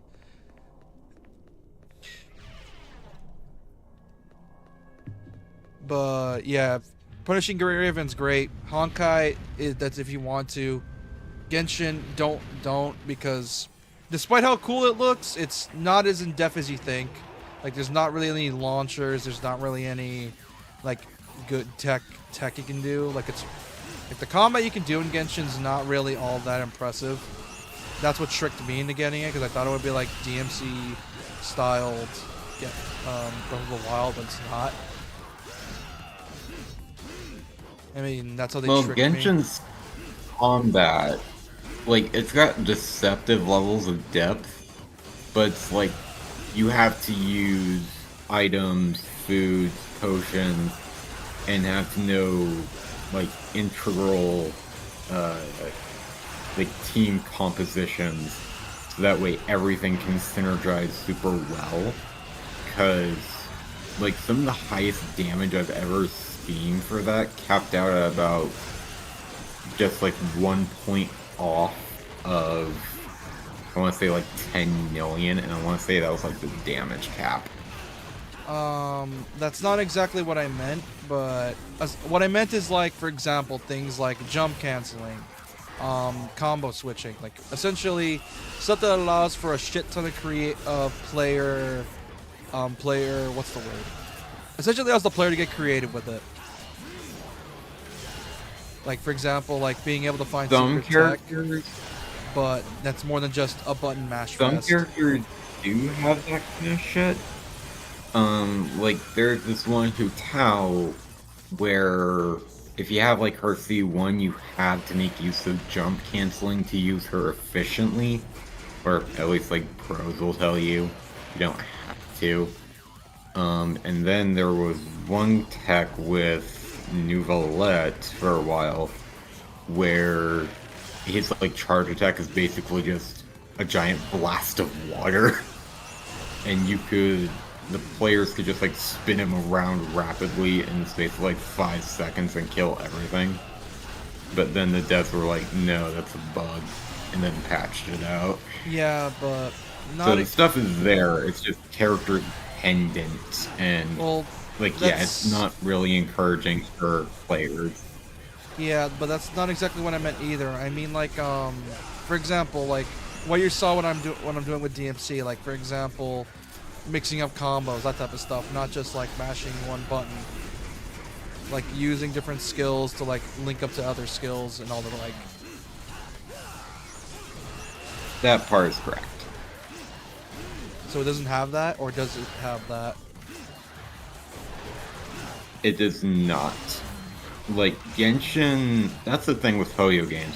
they try their best to be as simple as possible for newcomers, so that way they can build in complexity from newer characters, newer artifacts, and So it's like whatever new mechanics they've got.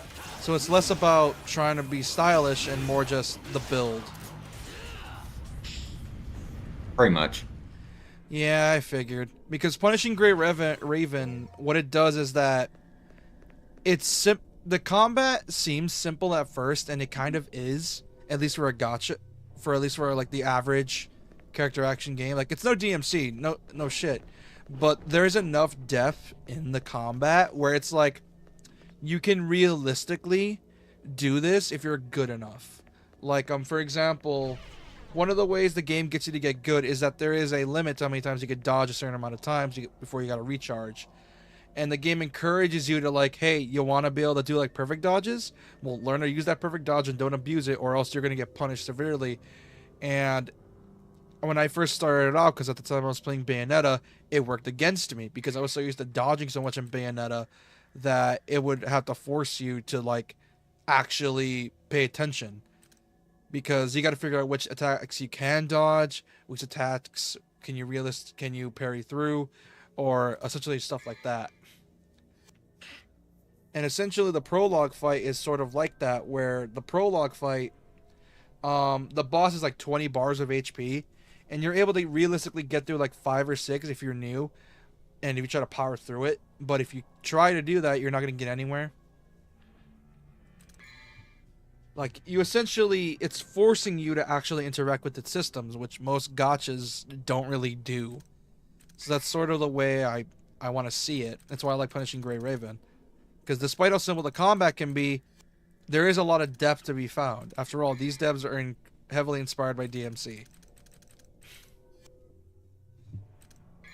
That's like one of the reasons why I like playing Star Rail. Because, yeah, it's basically like playing Persona, and heavily simplified at that.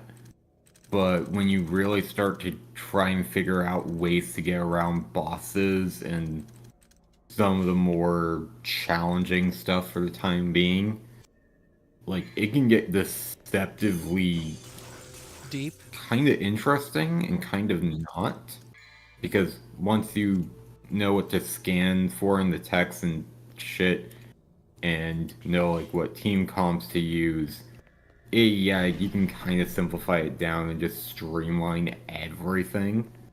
But when you're really trying to get past a boss, it can be more interesting to try and just make whatever teams you need.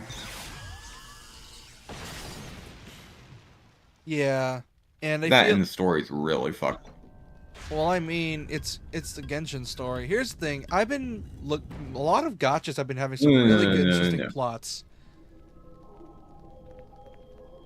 Like Genshin's story, like up until like Sumeru, not all that interesting. Sumeru was better. Fontaine was hella interesting. I'm pretty sure I just said Fontaine for that. Natlan, not as much. And the next area they're promising not to try is going to try and be like the connective area story-wise for all the loose lore threads. And that is just heavily problematic. Why is Genshin and then you get lore super to weird? Like, you basically find it in every obscure nook and cranny. Ah, okay. Yeah, I see how it is. Like, the main story has some elements of it, but you don't see a lot of the deeper lore unless you do world quests, you go around collecting books, you read the descriptions of inventory items, you read the story bits that come with the artifacts, and it becomes one gigantic mess. Oh, it does the Dark Souls thing, but not nearly as, like, flawless or, like, as graceful. Because the way Dark Souls does it is similar, but they give you just enough tidbits to allow for some imagination, but it will still make sense. Like, every item you pick up is used to tell the story. Like, it's not just, oh, like, here's random plot threads they'll link to other plot threads for no particular reason. No. The items you get are made specifically for the story they want to tell. But I'm guessing with Genshin or Honkai is that it just has too many plot threads and there's so many artifacts that don't really attribute it to all the story that it just gets confusing, I'm guessing. Like, For Genshin specifically, yes. Star Rail does not... I can't speak much for Honkai Impact, but Honkai Star Rail tries to keep a cohesive narrative. Like, there's definitely some bits and pieces you can tell it's referencing to something else. Or, like, in some of the game modes, like Simulated and Divergent Universe, you can kind of get glimpses of what's coming ahead. But you don't really need to do that to get a cohesive story. Unless it's the Lawfu. The Lawfu was just weird. Yeah. Not bad, just weird. Yeah, that checks out. I can understand that. Because that's how I feel sometimes with games like that, is that when they try to tell their story through lore, it gets a bit annoying. Because it's usually it's either going to be a good, because the story they're trying to tell is either going to be great or meaningless. Because sometimes the students have a bad habit of doing that, and they provide like no context to plot in hand. Like, it's just there for fun facts. There's a difference between fun fact lore and lore that actually attributes to the plot. And fun fact lore is, I don't think, lore anyone likes.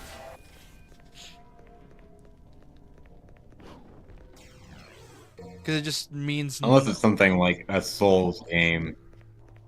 Yeah, where it actually attributes to the current plot at hand.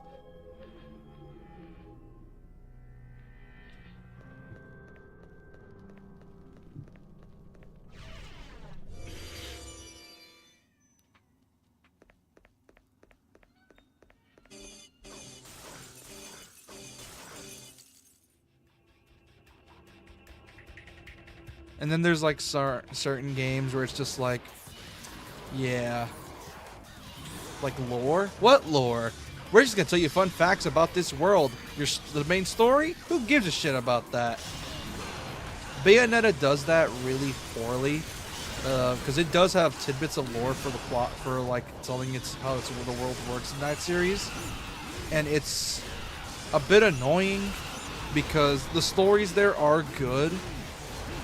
But because Bayonetta is primarily an action game first and with story second, it's kind of just iffy. Because it's very clear these guys can clearly write an interesting world, but they refuse to show it off. Essentially, it's the opposite of the Dark Souls problem, where it's like the world itself doesn't show itself as interesting enough unless you read the lore. Then that's where all the interest comes from. But unfortunately, they just don't give you the interest to read the lore, unless you want to.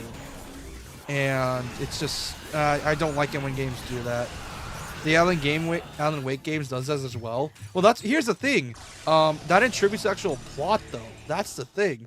Like, it gives you what's going on in Alan's head during the whole time.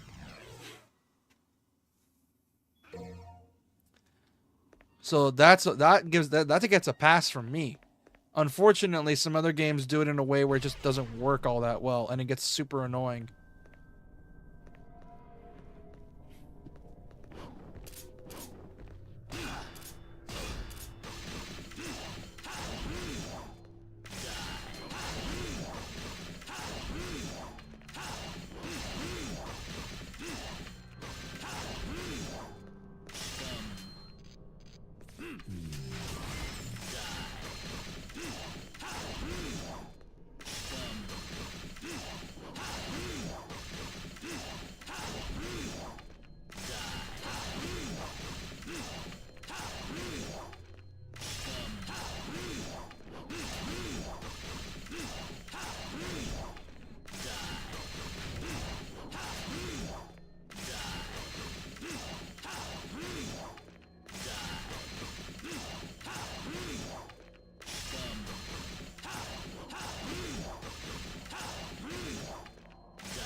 And I think the worst like criminal to that, or like I think the worst case scenario for when a game with lore like this is when there isn't lore and they do provide it, but it's like in another material. Like, for example, DMC does it in a way I hate, where if you want characters' backstory or like the way they're learned, it's like, oh, you want to learn about why this character is so broke? Read this novel and you'll understand why. And I'm like, so you couldn't have done that in any other way that doesn't require me to do homework? Yeah. It's That's the one thing with, like the Mega Man Zero series, and even some of the X series, where a good amount of the lore that can be learned is just in audio tracks, like drama tracks. And if you didn't know they existed, you would not have a clue towards this stuff outside of the games. Yeah, yeah, that sounds annoying. I know Mega Man's also a really big victim of that, where if you want to know this game's plot or the game's plots, you have to essentially do homework for it. And I don't like that. It's not fun.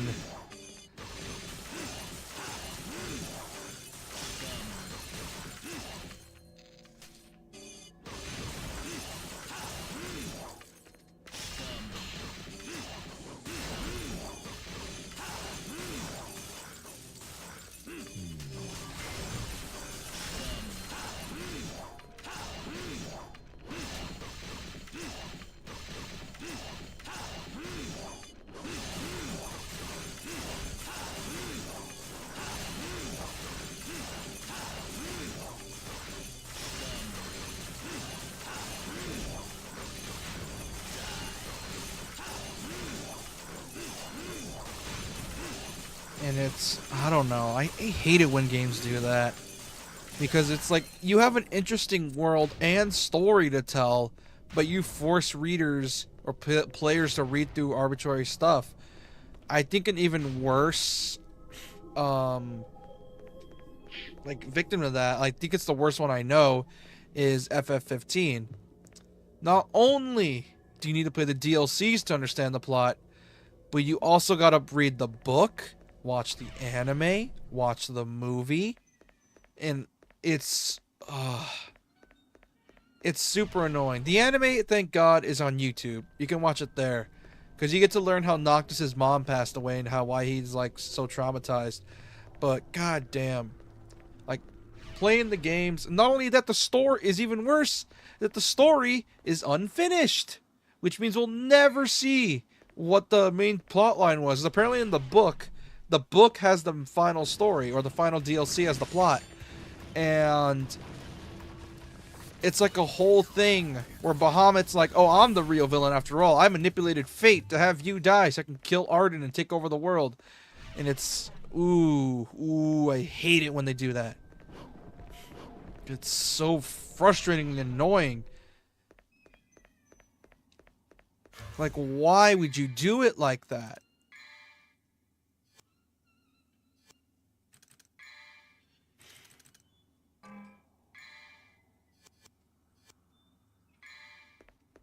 Ugh, like, I hate that.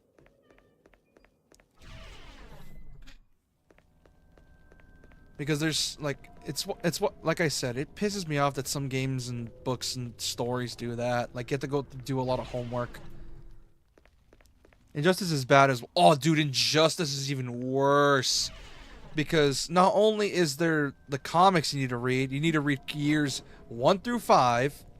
Then you gotta play the games, which both games' plots are weird. And it's so... ugh. Doesn't help that they like to reuse lines from the comic as well.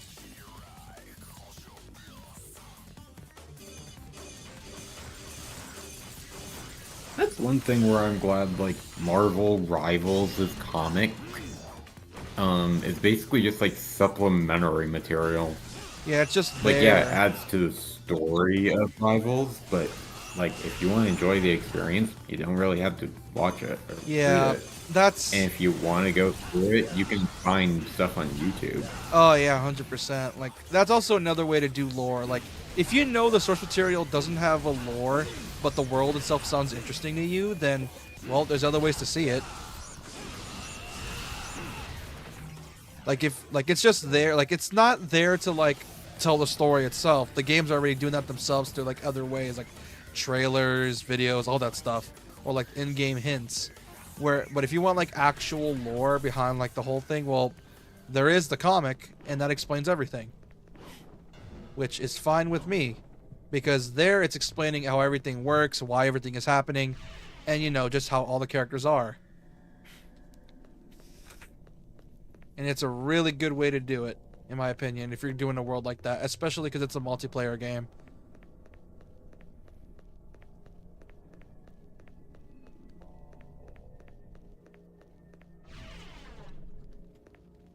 What the? Am I lost?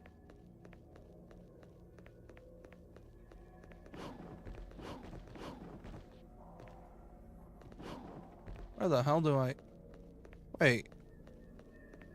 Oh, did I loop? Ah, there's a loop. Great, that's fun.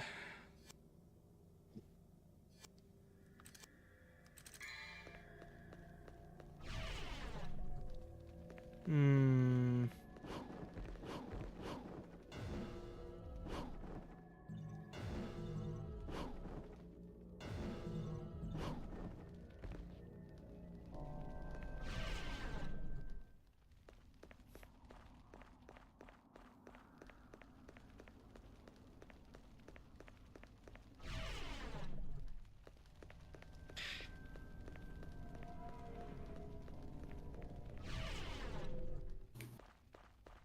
Keep on going, keep on going. Because I know where to go. I know where it wants me to go, and it's going to take a while to get down there. Because I don't remember how to get down there. Oh, wait, shit, this is not it. Well, god damn it. This is getting on my nerves. Curse you, RE-style level design.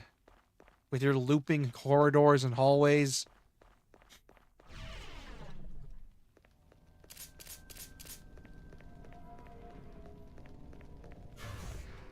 If there's one thing I miss about DMC is that it's the atmosphere. Most of the games, I think past 4, don't have the same atmosphere.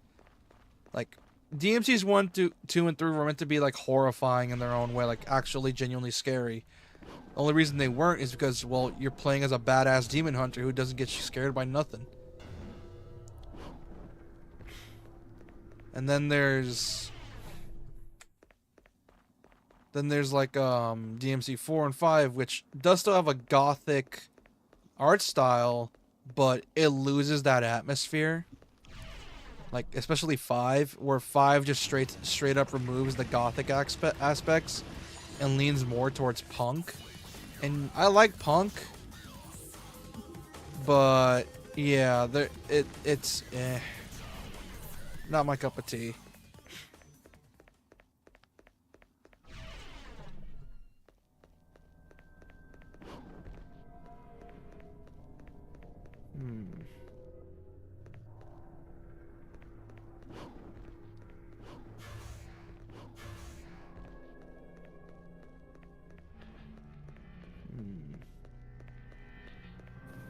Wait a minute.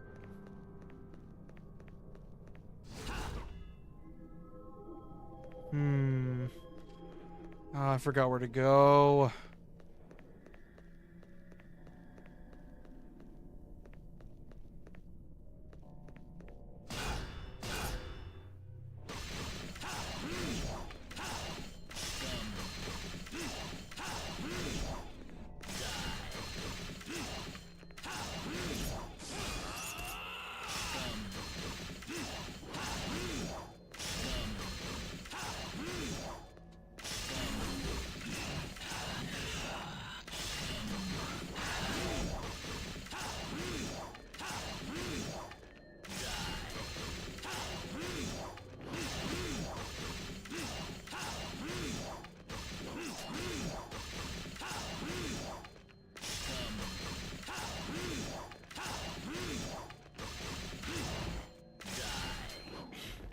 This is getting on my nerves.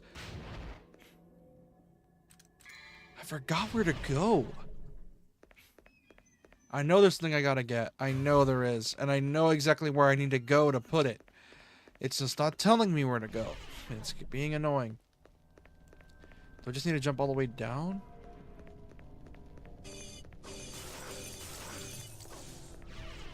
Like, Jesus Christ.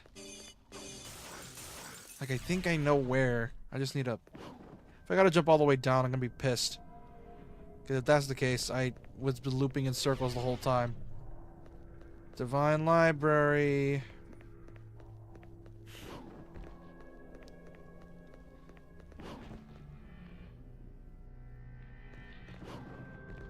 I don't think I'm supposed to be here. Am I not? If I'm not, then... They must have, like... They must have bones of rubber to not take fall damage from that. Nah, Vergil's... Well, Dante and Vergil are half demons, so obviously they can't really, you know. I still like how DMC, well, like Dante and Vergil's rivalry is literally just, I don't like you. We're twins. It's like, yeah, well, I don't like you either. It's like, yeah, well, I'm not a psycho. It's like, yeah, but you don't have power. Like, I kid you not, even after in DMC5, even after they reconciled, they're still fighting. Not because they hate each other, but because they just genuinely take pleasure in fighting each other. Like, they genuinely enjoy kicking each other's shit in. Which, very fitting considering they're siblings. So, yeah.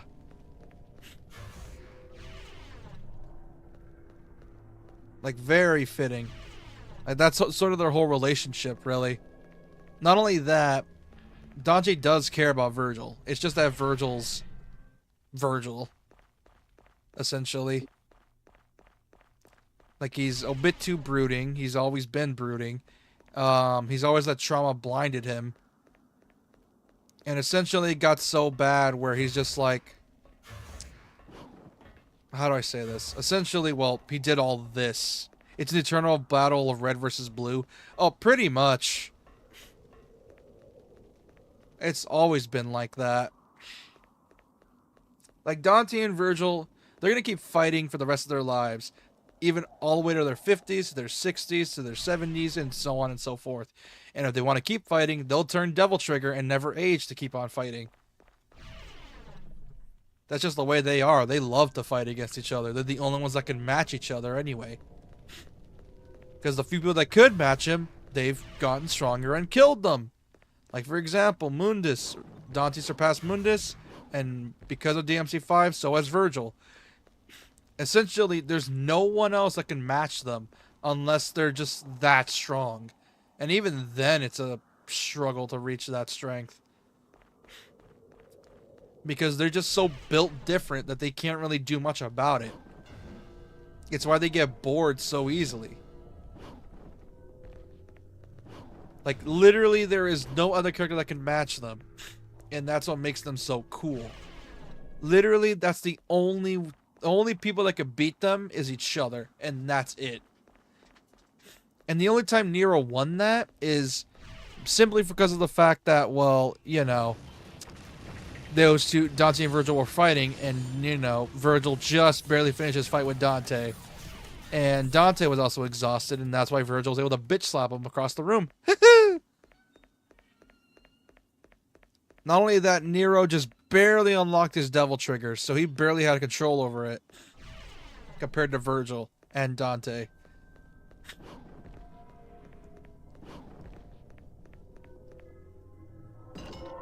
Are you shitting me? Ah! So I've been going in a loop this... I've been going on a loop this whole time. I'm an idiot. I didn't even know I got it. When did I get it? Ugh, never mind. I'm here now. I got it.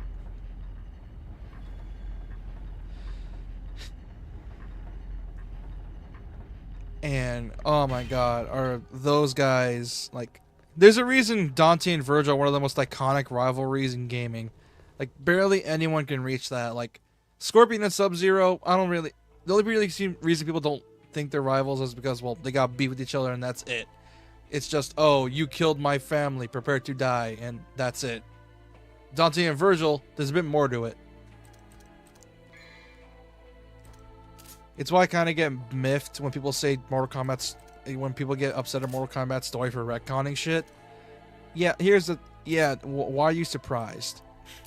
Because when the story retcons shit, I stop taking it seriously. At least in a certain amount of times. If there's like a retcon, for example, that just doesn't fit with the lore, then fine, whatever. At least it'll make it work.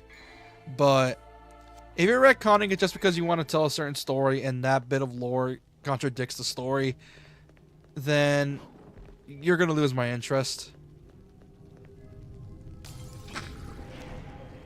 Like, MK11's story is a mess. MKX's story is also a bit of a mess.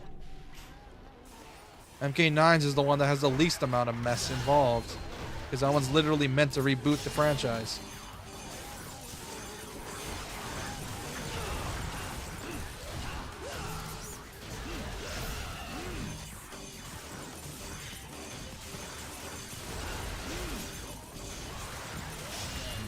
And yeah, you can argue whose rivalry is better, but everyone knows it's Dante and Vergil's rivalry is always going to be iconic for its own reasons.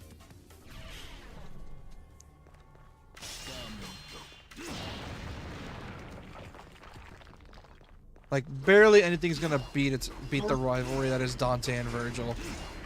And even then, it's going to be a struggle. Because it's just like, it's such a good rivalry, you can't really hate on it. Because it's just so well written and they're so cohesive together. Like, it's pretty much common knowledge that DMC3 has like the best plot out of all 5 games.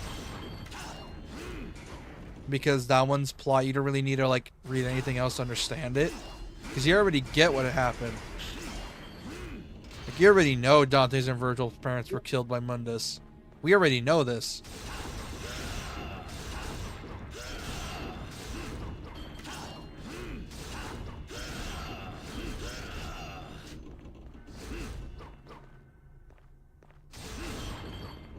Like, we already know about their whole shtick.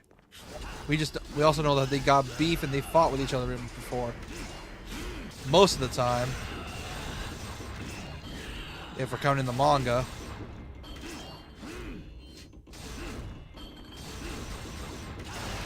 There we go. Okay, seems to be a piece of a larger creation. I know what creation that uses.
Yeah, it's way more fun playing as Dante in these games because you at least because you can interact with the system so much with Dante because, well, it's designed for him most of the time. Unfortunately, DMC3 is only really the full extent of said system. That's sort of the whole fun. Yeah, there's tech in DMC1 Dante, but not nearly as much as in 3, 4, and 5.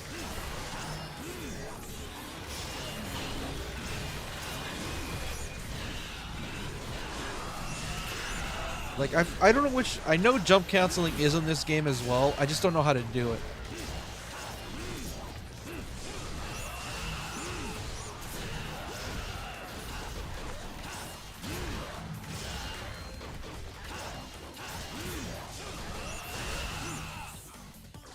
Whew!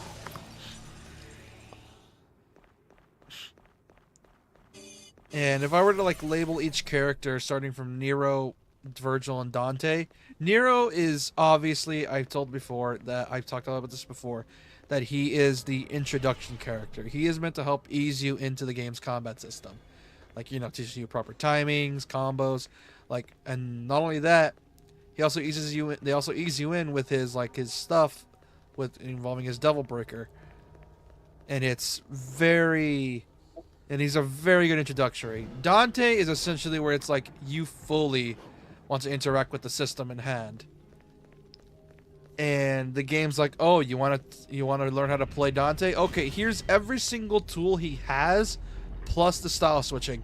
Good luck mastering it. And at first it's a bit of a pain in the ass to get used to, but then once you get used to it, you just cannot play any other way. It just feels wrong pulling off combos so easily. Like, it doesn't feel right when you do it so easily. And then there's Vergil, who is just easy mode the game. Like, you ever heard the meme of the boss character when you fight him and the boss character where you get him? Yeah, Vergil's the opposite of that. He's actually weaker in his boss fight. And then when you actually play as him, you realize why he's so busted.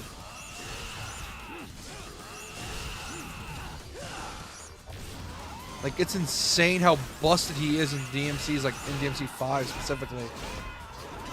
Like, holy hell. The stuff you can do in 5 with Vergil. Because they added some of his moveset from the reboot, and it is disgusting.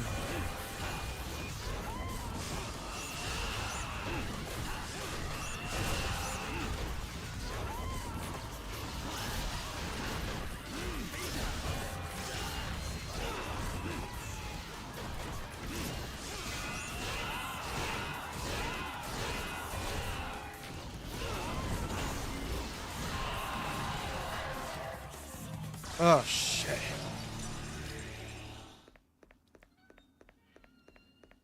We should be almost done. It's also why I kind of like, it's also why I like Hi-Fi Rush's system as well. And why I also like character action games like DMC and Ninja Gaiden for as long as I've played them. Their systems provide a depth of gameplay that we don't really get in any other games. Because so many other games don't want to like put any effort into their combat system, their gameplay systems, that they'd rather just put it in just, oh, here's the extra 20 missions, here's the extra bonus goodies you can get, rather than just providing you what the system's already good at. Because there are some games where I can think, oh man, some of these systems could easily go well if they can allow you to do this. Some of these systems would immediately be great if they allowed you to do that. Like, what if they modified the speed for this attack to make it more better? It's, like, bringing back the topic of the Genshin, it's why I've never really got into it. Because the combat just doesn't, like, hook me. I remember one time the ZZZ community, Zenless Zone Zero, they tried to pick a fight with the DMC community a while back. It wasn't a big thing, but it kind of pissed me off. It kind of pissed me off, but also made me laugh. Like, for example, they were shitting on the fact that Dante doesn't do any cool shit with his guns other than the Rainstorm and the another move, and that's it. Then they showed off gameplay of Billy, and they say like, oh, this is how you should do gun combat, but then you realize what you're playing, and it's just like, so we're just clicking one button, that's it? Just the one button? Like, because here's the thing with ZZZ. It has the Honkai's problem with the one button, like, barely any simplicity, and it's even worse. Like, it goes from just fun to mashy, and I do not like Zenless's combat. Story, I need to get into it, but I've like been looking at clips and I tried it out for myself for a bit. I am not a fan of the combat, and that's why I just dropped it. You didn't give your opinion on that story, though. I don't know. Like, I don't think I got really far, because I only really got it because I'm like, oh, the combat looks stylish. I wonder how deep it is. And I may have accidentally clicked on the skip button for the story. No, because I was like trying. Because here's the thing: what I would do is that when I play a game like that, I would, because you speak Japanese most of the time, my brain would immediately just read the sentence first, and just press on it. The thing is, I was playing it on my phone for a bit, and I was like, my thumb accidentally hovered over the skip button, and I skipped the plot, and I'm like, uh-oh, that ain't good.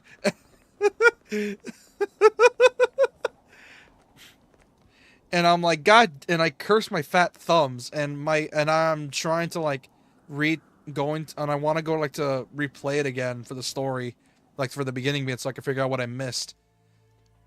But yeah, like, but most of the time, if it's another gacha though, because I heard Zenless's story is actually pretty good, and I think the reason is because I remember people compared it to Ruby, and and if you already know my relationship with Ruby, I believe it has much potential. And some people were like saying, "Oh, it's just Ruby but done good," and I'm like, "Oh, is that so?" Then that's when I checked it out. It was a combination of the gameplay clips and the story, and then I skipped the story on fucking accident, and it pisses me off. I could see the connection to comparing it to Ruby. I can't say for certain, like, how strong a connection that is. I haven't seen Ruby just because, well, I haven't really wanted to. Yeah, And I wouldn't play Zen. I wouldn't blame you. Apparently, the only thing that's similar is the premise, but that's pretty much every like world that is like surrounded by monsters. That's pretty much it. Because apparently people are saying it's just Ruby done better, but I don't know. That I feel the same for Ruby, yeah. But yeah, here's the thing though, like I said, remember when I said they picked a fight with the DMC community? Or at least in terms of like saying Dante's guns suck because there's not enough moves for them. That's also another thing that kind of put me off, because before I saw those clips, I genuinely did want to try it out. But then after I saw the clips, I was like, yeah, nah. Because I tuned in for the story again for a bit. And I was like, okay, before I continue, gotta look up combat just in case, because if I gotta waste my time with button mashing, I'm not gonna do it.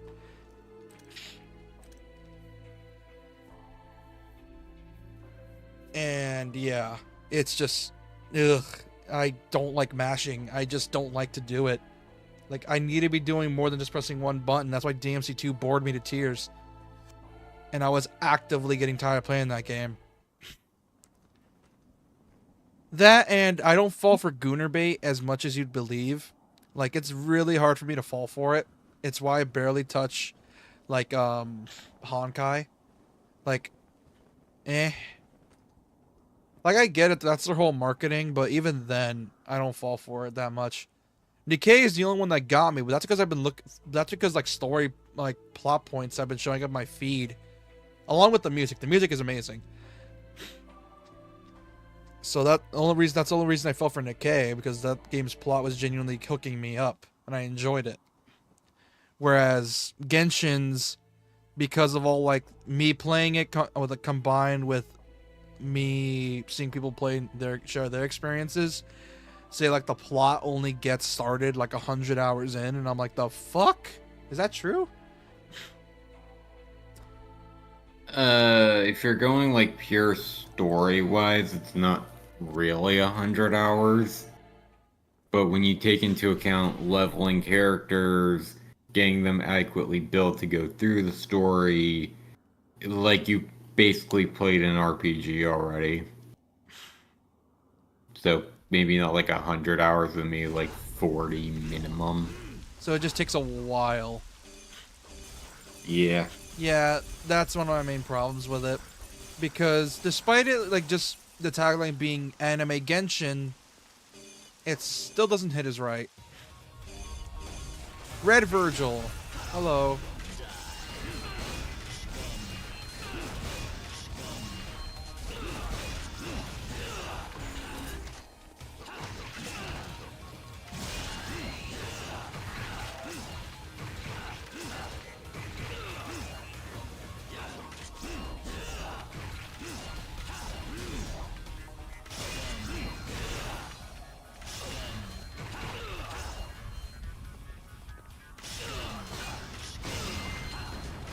Oh shit.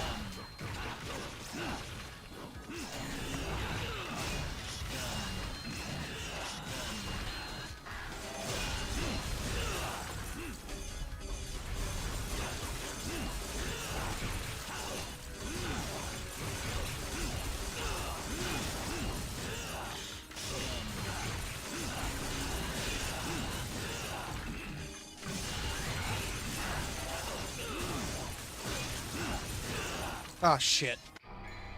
That ain't good. Oh, the first proper fight in this game. And it's against Vergil, which, that's understandable. It's fucking Vergil. He's meant to be one of the hardest. Like, apparently in 05, the original PS2 version of this game was balls to the wall hard. Like, it wasn't Ninja Gaiden hard, but it was hard. Like, it was considered the hardest in the series and still is.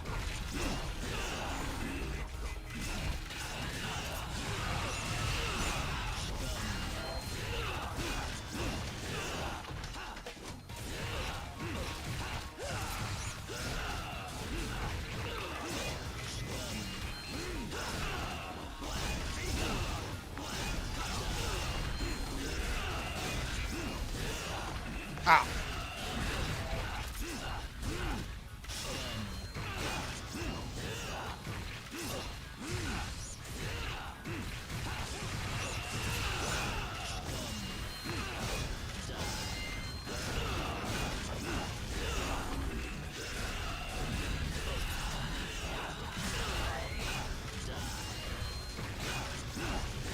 Ow. Okay, that ain't good.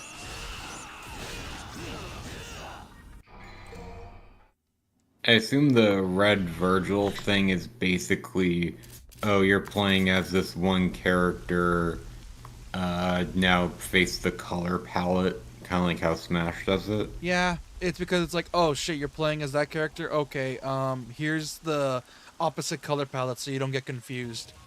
Like, for example, like his boots are red. Don't taunt me. My motivation's right here, damn it.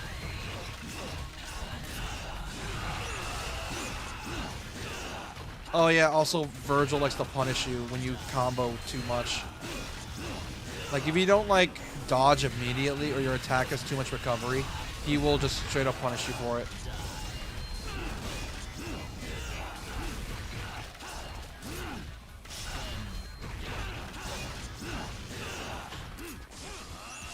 Like, he will just straight up, like, unless you time it perfectly, is really hard to do.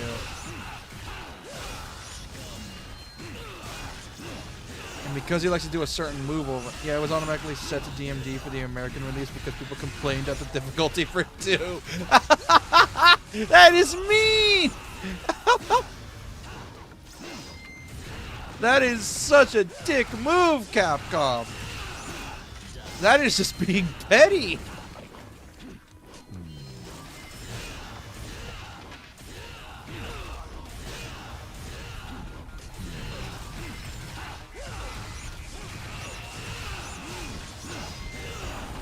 That is dickish, Capcom. Why? Oh, that is mean, dude. Why would you do that? Because, I remember one of the main complaints when the HD remaster came out is that people were complaining the game was too easy. Because of that, and people were like, and knowing that, it's like, oh, that explains so much.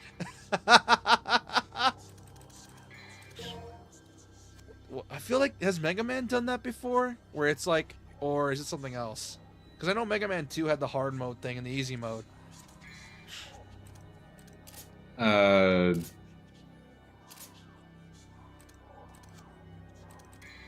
They've done difficulty modes before. Like, the Zero series is the case where you finish the game, you get a harder mode, which is basically it's the game again, and you can't charge your weapons. The Classic Series second game is probably a case where, probably the only case that I can think of where they made a separate difficulty mode because they didn't think that the regular people could, like, do it well. So they actually made an easier mode, which was called normal mode, and the actual normal mode was called difficult mode. And normal mode was essentially piss easy. But it was literally born because they didn't know if, like, people could handle 2. So it's literally because they just thought Americans couldn't play video games. Got it. Well, you also gotta remember this was coming off the back of the very first game, which was very rough. Oh yeah, wasn't the first game just kind of jank because of like certain Not bugs? just kinda, extremely. Like, there are some good design elements in it, but it's like very few. Most of the game's kind of stable, but then you have something like the platforms in, I think it's Gutsman stage, where if you don't jump in time, it's just the black hole pit where you just instant fall. Oh, I think I know about that one. Isn't that the where it's like the platforms where it's like you have to jump and time it correctly, but if you don't, you just gravity just multiplies and you just fall into the hole. Yeah. Yeah, yep, that's the one I was thinking about. Yeah, if that's the case, that's some bullshit.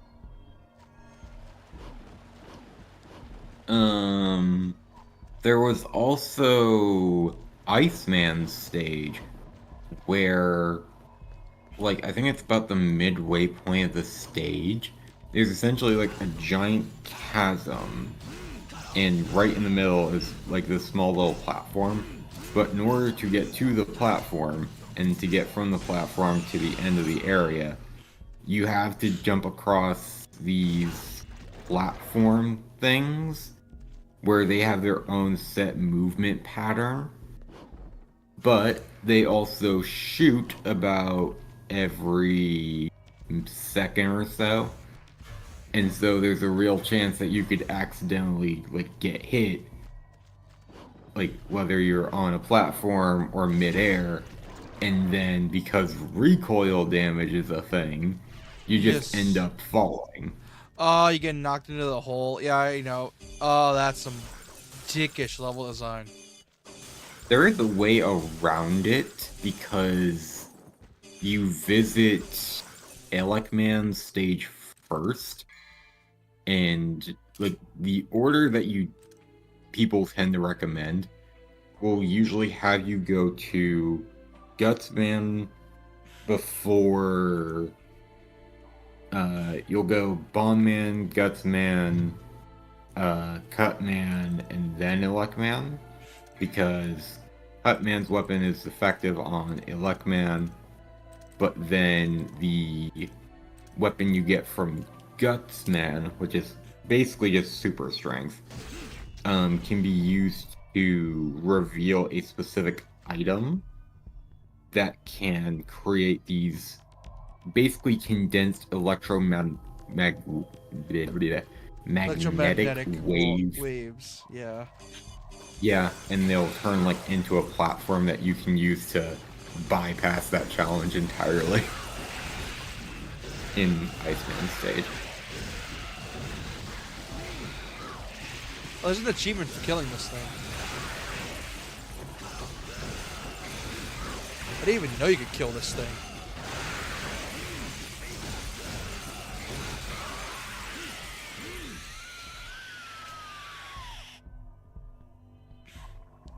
Yeah, I didn't even know you could kill this thing. I thought you just have to run from it.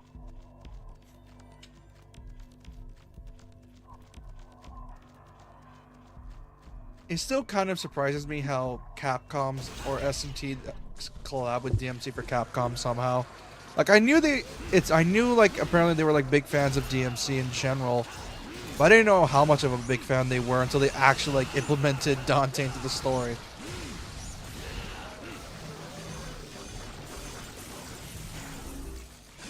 Which, speaking of which, I need to pre-order the Rhino remaster, man. My paycheck's on Tuesday. I'm gonna pre-order that bitch immediately. Sorry, me and my brother were just fixing some stuff with stuff. Hello, I am already halfway through this game. Sorry, my brother needed my help with some lady's computer for his business. That's apparently something that I only knew about that he didn't. Shockingly. Also, I'm halfway through this game already. Doing work. Lieutenant, you're doing your job. I'm being a dick. What? I'm halfway through this game already. Or almost halfway. Nice. That's pretty impressive. Yeah, most of this game's plot is cutscenes, or the length is Aren't the OG cutscenes. DMCs just short though? DMC 1 is like 5 hours. DMC 4 is DMC 2 is 3 hours and 45 minutes with Dante. Probably shorter with Lucia. 5 hours probably combined.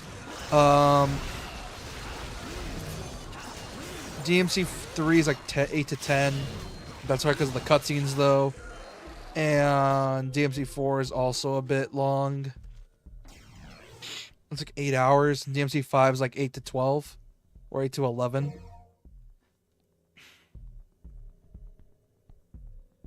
I gotcha. And because I'm playing as Vergil, that basically removes every single cutscene in the game because they didn't make cutscenes for Vergil, and he's just sort of a side mode that's a bonus after you beat the game. They only gave him a beginning cutscene and an end cutscene. That's all they give him. They don't give him any. Yeah, they only give us the beginning cutscene, which shows us meeting with Arkham, and an ending cutscene, which I'm pretty sure is just him fighting Mundus ending. You know, the one where he gets absolutely dog walked in. And if I replay through DMC 1 after beating 3, 4, and 5 as Vergil, I will show you exactly what happened to him. Because you weren't there for that one, because that was a recording solo.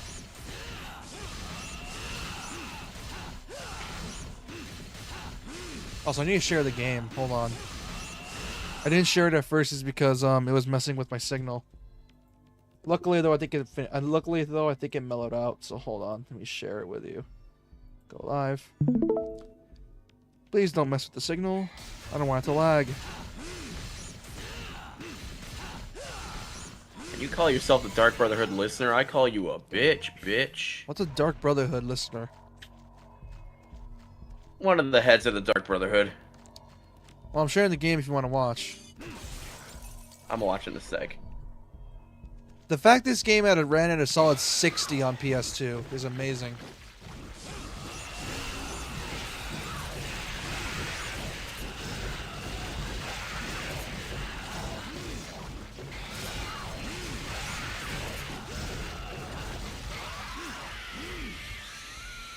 It's funny, I heard Dante was broken in that as well. Broken in what?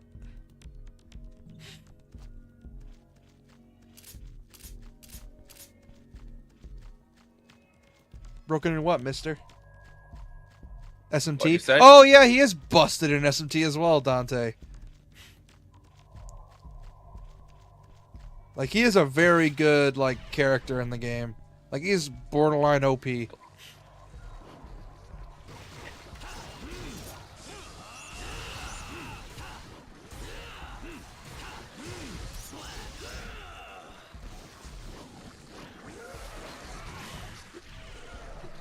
There's a reason I call Vergil the ultimate Chuny weeb, the Chuny weeb we all aspire to be. Why? Because he's the ultimate Chuny weeb.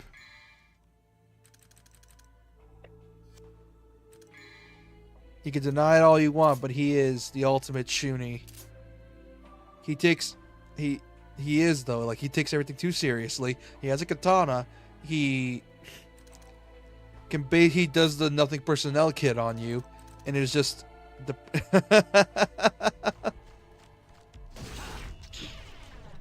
and they butchered his combat for the reboot. I do not like this reboot gameplay.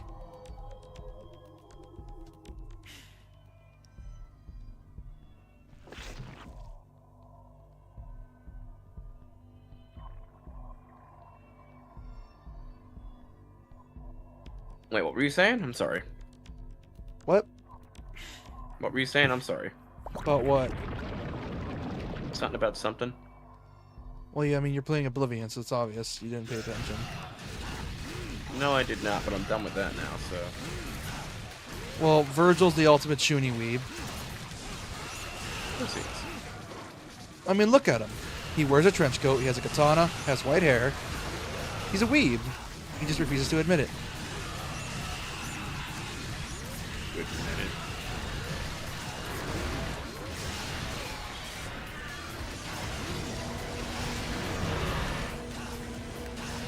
God, I tried putting a performance mod in my version of Oblivion, and it made the performance from not great to terrible. I can't win, I swear.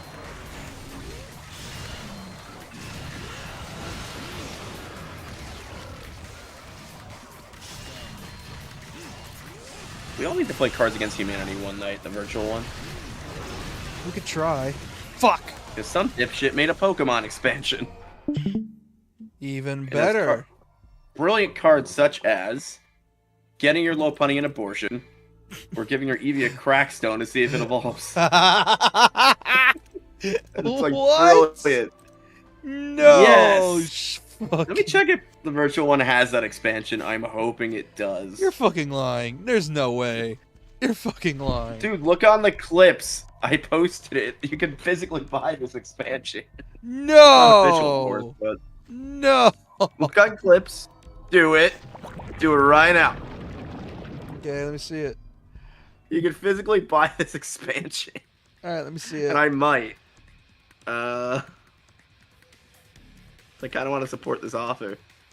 Getting your Lopunny an abortion? Are you able to watch TikTok Okay, clips? this is Cards Against Pokemon, and it's hilarious. In Discord, yeah. Play with your friends while waiting I know for the JK player to isn't because he doesn't respond. have TikTok This game is downloaded. clearly canon and comes with over 250 cards. And I don't Get have one today if you want TikTok free fucking on shipping. my laptop, but I can still watch Oh yeah, it'll pull up the the website. clips. Chat heard that as well. Chat hears everything. Yeah, we need to. I want to play this expansion so bad, but I don't know if the virtual one has it. It's so fucking funny though.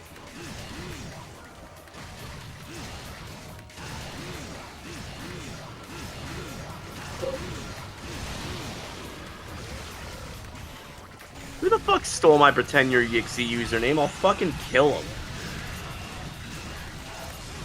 I mean, won't, but, 1, 2. Ah, damn it, dude. The frickin'. Pretend Your Yixi doesn't have it. Ain't that funny, though? Hell yeah.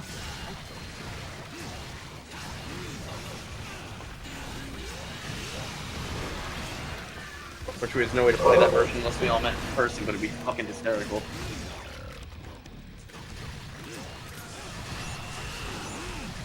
Hey, JK, when are you taking your vacation to America? I don't know if he's I don't in think chat, is JK he? is like watching. Damn it.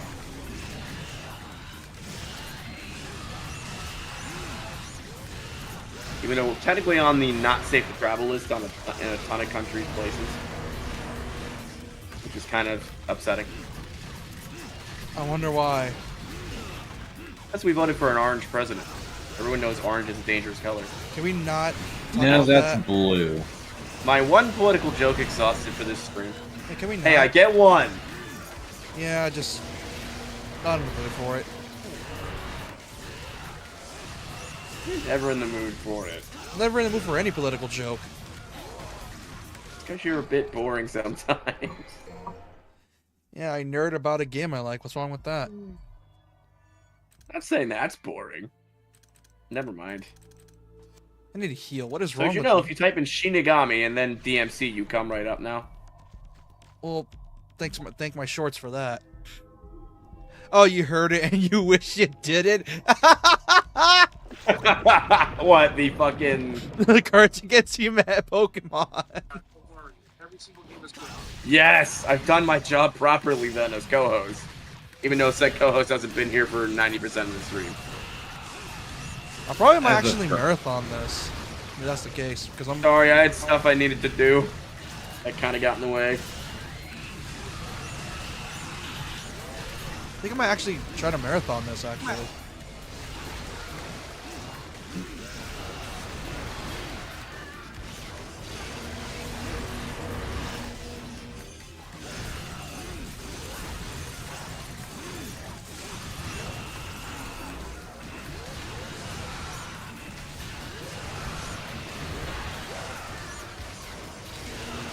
Ow. Oh, it's actually a really cheap expansion. It's only $9.95. Oh, it says players 4 to 20, and I read that as like fucking age for a minute. I'm like, 4-year-olds shouldn't be playing Cards Against Humanity.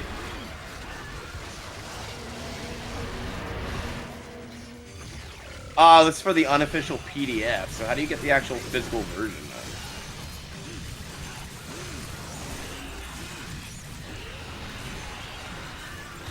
I don't know. You tell me. Does that work though? You'd need to. I don't know.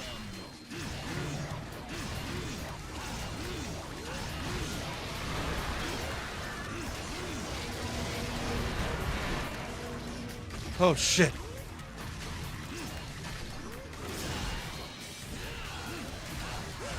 We just play normal Cards Against Humanity at some point. We'll have to get a game together at some point. Yeah. That'll be fun. So chat, if you want to play Cards Against Humanity, this is an open fucking invite, so we can have up to like 10 people. Well, it's Cards Against Humanity. It's always fun with more people. The more people, the more fucked up it gets. I know, we can have up to like 10 people, I think.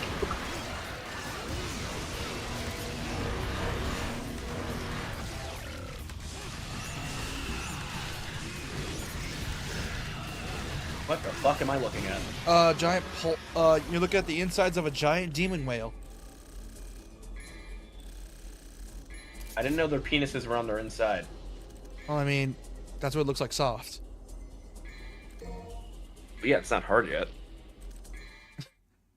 No, that was its testicle, actually. Castrated from the inside out. Face never dropped. Yeah, I castrated this thing from the inside. That's gross, actually. Fucking like, all right, pig, time to be castrated. Wait, do fish have testicles? That's a good question. Hey Siri, do whales have testicles? Yes, whales have testicles. Oh. Okay, that's awesome. I didn't know that. It's neat. Oh yeah, whales are mammals, so they would. But do fish? Like, how do fish reproduce? Jesus fucking Christ, Decent dude. question. Jesus fucking Christ, dude. Hey, we brought it up. Hey, chat, you learn interesting medical and animal facts with me on board. Be happy about that one. Don't be happy. Roastus Man back with more medical facts. One day we're just gonna get that one commenter that's like just going through everything and correcting all my medical factoids. And if that ever happens, I'll be so happy. Please do. People laughing their ass off. Yeah. You want to know the most terrifying disease I've ever heard of, and it's real? What? Sudden head explosion syndrome. What? That's a thing. It's a real thing. No one knows how the fuck it happens or why, but your head just literally explodes for no reason. I'm not gaslighting you, it's a real thing. Yeah, that belongs to something like a Chemi MD. If you ever watch that show, it's great. I'm surprised they never brought that up. Yeah, but we dealt with spontaneous combustion, but not spontaneous head explosion. There's a difference. Yeah, that is a real thing. I forget where I heard about it from, but it's a real fucking thing. Probably game theory, I would imagine. Like the old days when he actually used to be educational about it. I think he still is. It's just game theory probably still does it, but only it's like you know, the science of rather than the actual theories. What specifically about game theory? Like back then, I think apparently that's when I game learned theory about was more sudden head explosion when they were talking about. I think they were talking about. Oh my god, what's her name? Cinderella's fatality.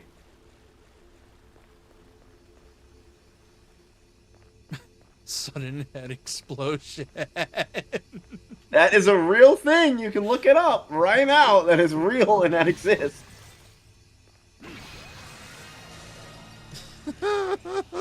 It almost feels like an info hazard just to know about it. Oh yeah, you're talking about sudden head explosion. No shit. Apparently the only symptoms are like waking up from a loud noise in the middle of the night. And it happening constantly, and then eventually your head explodes. I don't get it. Yeah, no, that's not something that comes up when you search. I could have sworn this was a game real theory, thing, unless I'm sudden actually explosion. crazy. so I don't know where you heard it, but the definitely chainsaw was not invented for GT. cutting umbilical cords. I think he knows that. You gotta kid him with something more obscure.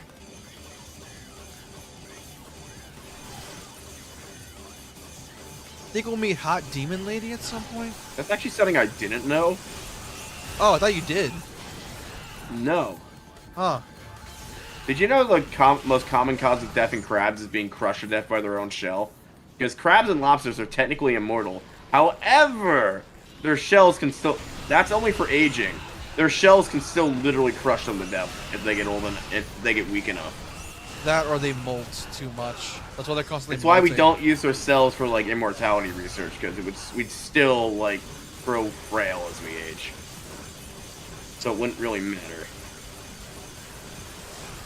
We just look younger but actually feel younger. Because here's the thing with immortality. I'd rather have a functioning body and be immortal than have a not functioning body and still be alive. Oh yeah, no shit. Everyone wants that.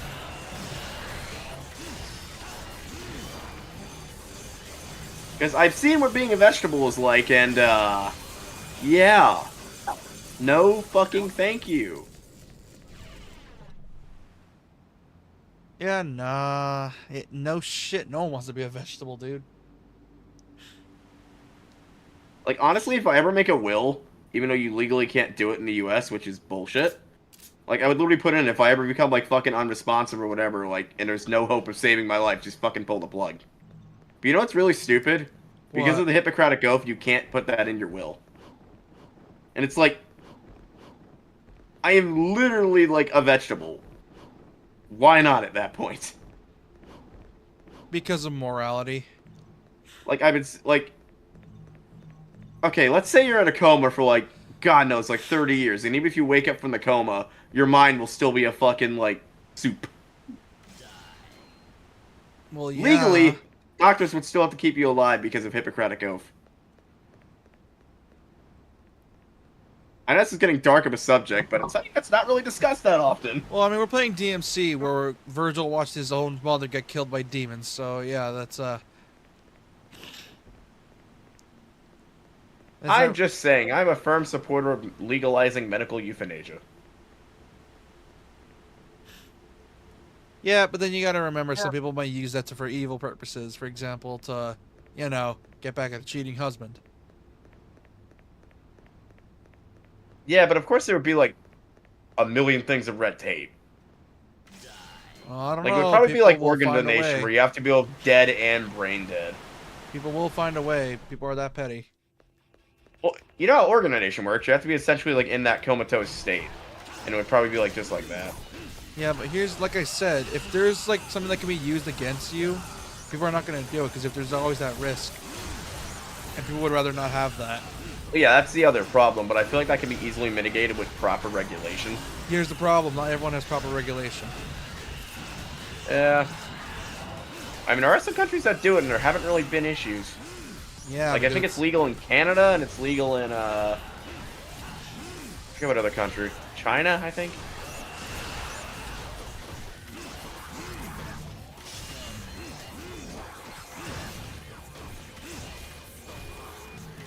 I don't know, it's something you only really think about when you see a fucking loved one go through that shit, dude. Yeah, it sucks.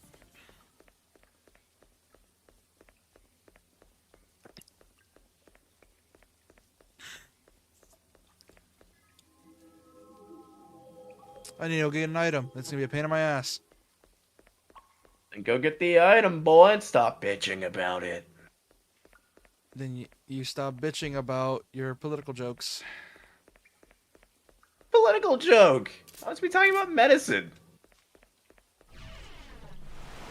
I don't know where I was going. My brain's kind of a bit fried. Because my brain I mean, is... unless you find the idea of whatever. No, it's because I think my brain's just fried for a bit. I meant to say something else entirely. But, like, dude, my brain is fried. Because I've been playing this game for, like, what? Almost 3 hours now. And my brain is, like, only good for playing DMC in short spurts. Because of the fact that my brain just cannot handle all the stimulation. I mean, as tempted as I am to squeeze an orange, that orange is still in power, so squeezing him is not possible. You're never going to stop talking about him, are you? No. It's funny. To you, I get annoyed really fast. Because I get enough of that shit on Twitter. So I only have the one rule, because I get What enough was of it that you shit. talked about last night that I literally had to be like, dude, that's like a community guideline strike. Shut the fuck up right now. It's funny. No, it was something you said. I'm like, dude, really, stop. That's Oh like a community guideline yeah, I strike. remember now. Oh yeah, the SA joke. I remember now. Yeah, I'm like, dude, no. That's like, I'll make sex jokes, okay, but SA is, touchy. Yeah, but then you should already know by now that nothing's away from the table from me. I don't even know what that was about, even. I don't know. Yeah, I don't know either. I think my brain was just like, I think my brain I don't know what that was about. I'm like, was it about the blind girl? I think. Don't question what I say, chat. Let me just say this. When we play VNs, we say some scuff shit. Oh yeah, really scuffed. I mean, last time I literally talked about stealing medical marijuana from the other autistic kids. And I talked about drinking pyramid blood. Mainly because that teacher in that game's kind of an asshole, and I just wanted to make fun of him, and it was funny. There's a clip of that on my channel if you want to see that, Japan Lover 79. And if you want to watch the entire Kaido Shoujo playthrough, go right ahead, I implore you. It's free! Not a waste of your time. Also, I want to give this man pity subs, so can you guys go subscribe to him? Wait, did you say a waste of your time or not a waste of your time? What? Wait, what'd you say about time? Is like, I think I said I feel bad for this man, so I want to give this man pity subs. No, before that, you said something about time. What? Did you say not a waste of your time or a waste of your time? I think I said say something. Go back to the stream. I think it's currently on the main stream, not the short stream. The short stream's like 10 seconds behind. It's not important. But anyway, go watch it. It's great. Oh yeah, it is. Yeah, we made some really scuff shit jokes. It was funny. One of the girls is neurodivergent coded. We don't know if she has ADHD or autism. She has one of the two. Keep just and it's so funny how much it compares to my own school days because I went to school in a similar time period, and we keep just making jokes about it. It's great. Yeah, because you're so autism coded that it's just. Well, she's so autism coded, especially just talking to another you. We actually didn't go on too many tangents last time. I'm proud of you. Well, that's because I was actually trying to focus on the plot. I know. That, and I didn't really have that much relatable stories to tell, so... As much as I wouldn't mind the Kenji route, I kind of want one of the girls so we don't, like, end this playthrough, like, next session. Didn't you want Burn Girl? I do want Burn Girl, and judging by the way we're going, we should get either her or Blind Girl, hopefully. No, we should be I know in order burned. to continue their route, we have to... I know what choice we have to make next. Emmy's gonna ask us if we want to exercise with her, we have to hit no. Because as soon as you hit yes to that question, it'll automatically throw you in the Emmy route.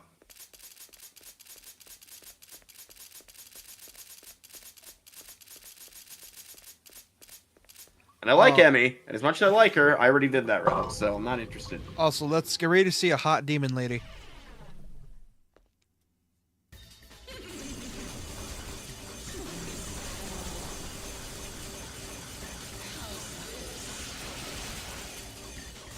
I can't die in umbilical cords. I'll look that up in my medical journal from the time and see if that actually is the case.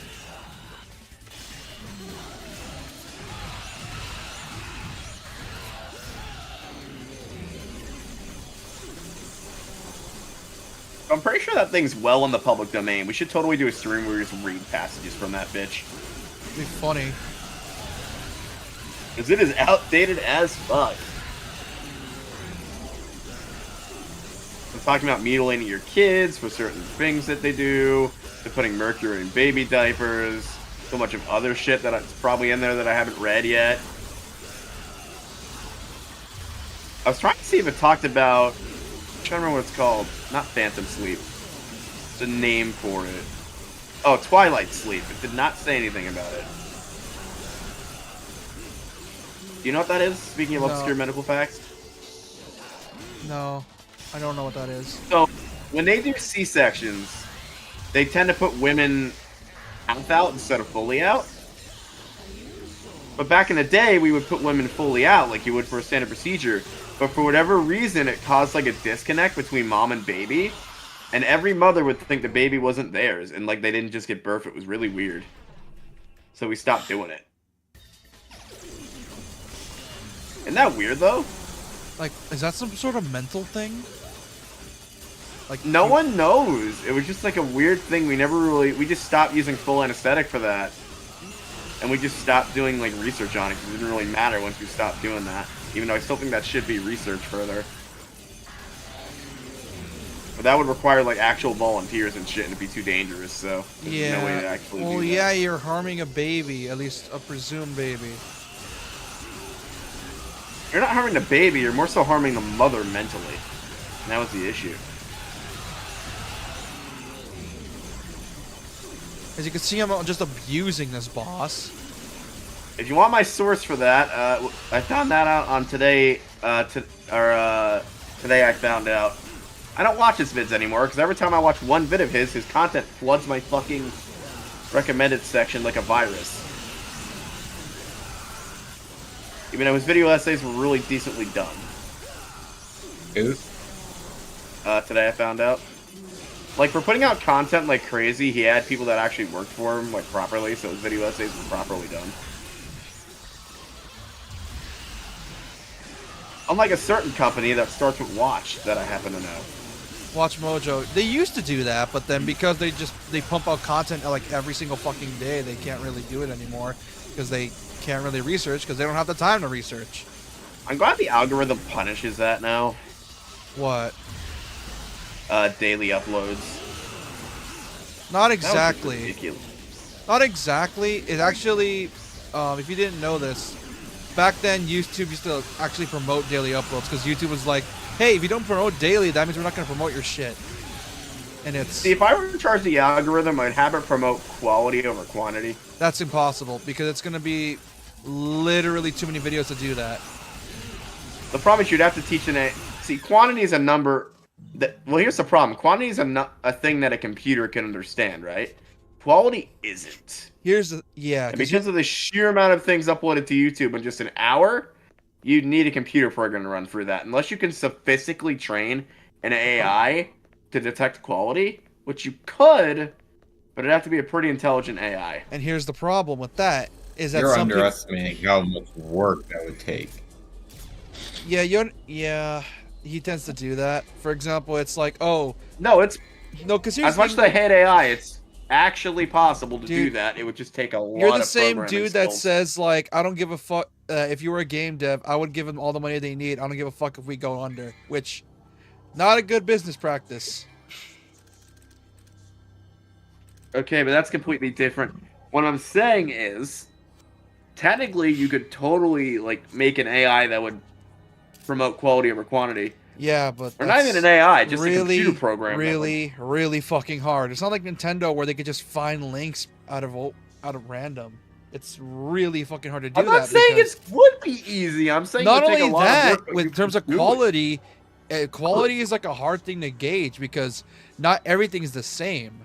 Like some people like this, some people hate this. It's gonna be obvious. Well, not if you throw parameters in there. Yeah, here's the problem. What parameters do you want specifically? Because then if that's the case, someone can promote that type of content. Tell it. Look for videos that are at least so and so long. Yes, videos that have positive feedback. Video. Here's the like thing. Comments and stuff. You would have to do it for everything. Like for example, not only that, you have to also focus on the specific stuff as well. Like for example, let's say like, oh, I want a specific. What's the most positive cat video, or what's the most positive walkthrough for this specific game and or like tabletop? What's the most like you have to think about the specifics. You don't think about specifics. Yeah, it probably would be a bad idea. Yeah, because here's the thing. Yours is like, you don't think of the broader in terms of that stuff. You just think of the very, like, realistically, it's a good thing, but it's such a bitch and a half to program that it's not even worth it because quality is always changing. What you thought will be good will probably be bad the next year. That's why it would have to be like a That's why it would have to be a self-learning AI. And it No, would no, be- no, no, no, no, no, no. We have one of those. We end up with a robot uprising. I don't care what That's you think. not the that kind is of what would self-learning happen. AI I was talking about. I'm talking about the limited ones. Still, We already have self-learning AIs. What do you think ChatGPT is? Yeah, and most of the time it's fucking wrong. GPT's info has been outdated for fucking years. No, it's not. They constantly update ChatGPT, and it literally... Dude, I'm not saying it's accurate. I'm saying that the technology is there and has been improving. I'm not boasting about AI whatsoever. dude, name one thing ChatGPT has been right about. Oh, God. Let's get off this subject before I get annoyed about it. Yeah, because here's the I'm thing. already annoyed about it because you're trying to defend AI. When what we currently define as AI is just sheer bullshit that's just advanced algorithm. Like, a real AI would basically be like us. Basically near human. Where it can comprehend ethics. Not just logic.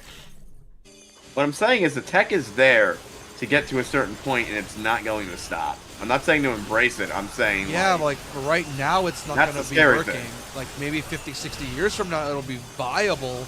Like, and I'm not saying useful. I'm saying viable, not useful. And it probably takes another 100 just for it to get even good. one thing I am worried about, though, is, because this will probably be a thing that happens, is they're probably going to program a bot that'll start censoring the internet for certain, like, content. 'Cause it's already happening with, like, AI search engines, and that's not good. Like, let me manually search things, please. Well, if you want to manually search it, then go ahead. But like for example, like let's say you look up like illegal stuff. Yeah, it's gonna have to censor it, which that's obvious. I think already. Talking about illegal shit. I'm Well, talking I'm about, like, saying, stuff like- like ROMs and Oh, that stuff. things like that. Yeah, but Like, it's obscure entirely... websites, sooner or later, it's going to be completely edited out by AI, and that's going to be a problem. Here's the As problem. the internet's already becoming smaller.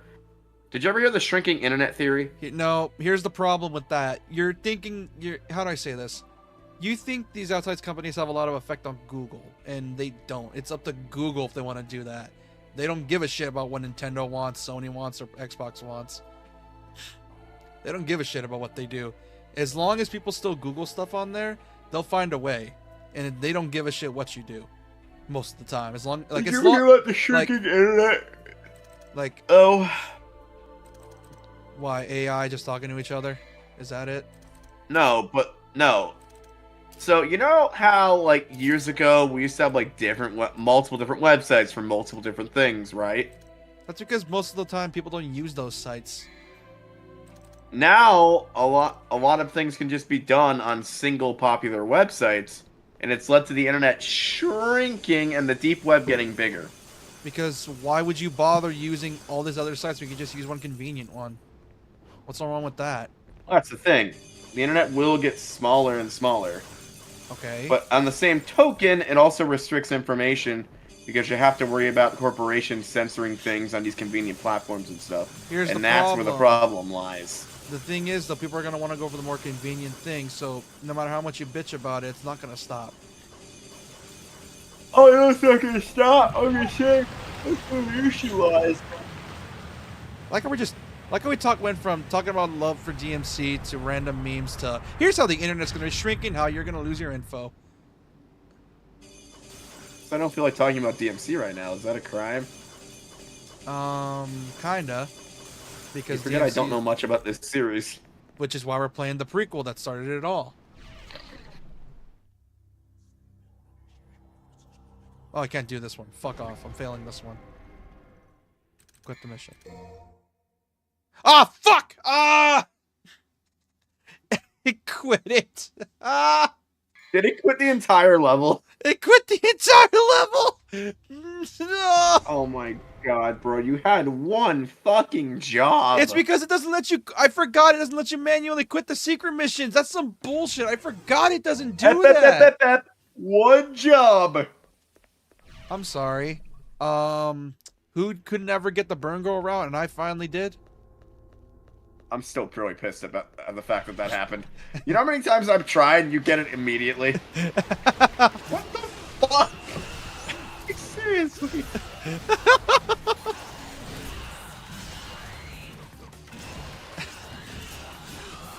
Oh my god.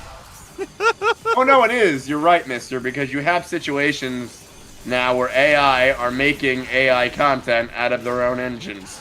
And other AI are reacting to said AI content for algorithmic engagement. Here's the thing, though. They're never going to make Essentially, anything the new. AI Ouroboros, or dead internet theory. In a nutshell. Yeah, kinda. Unless we... AI does need limits.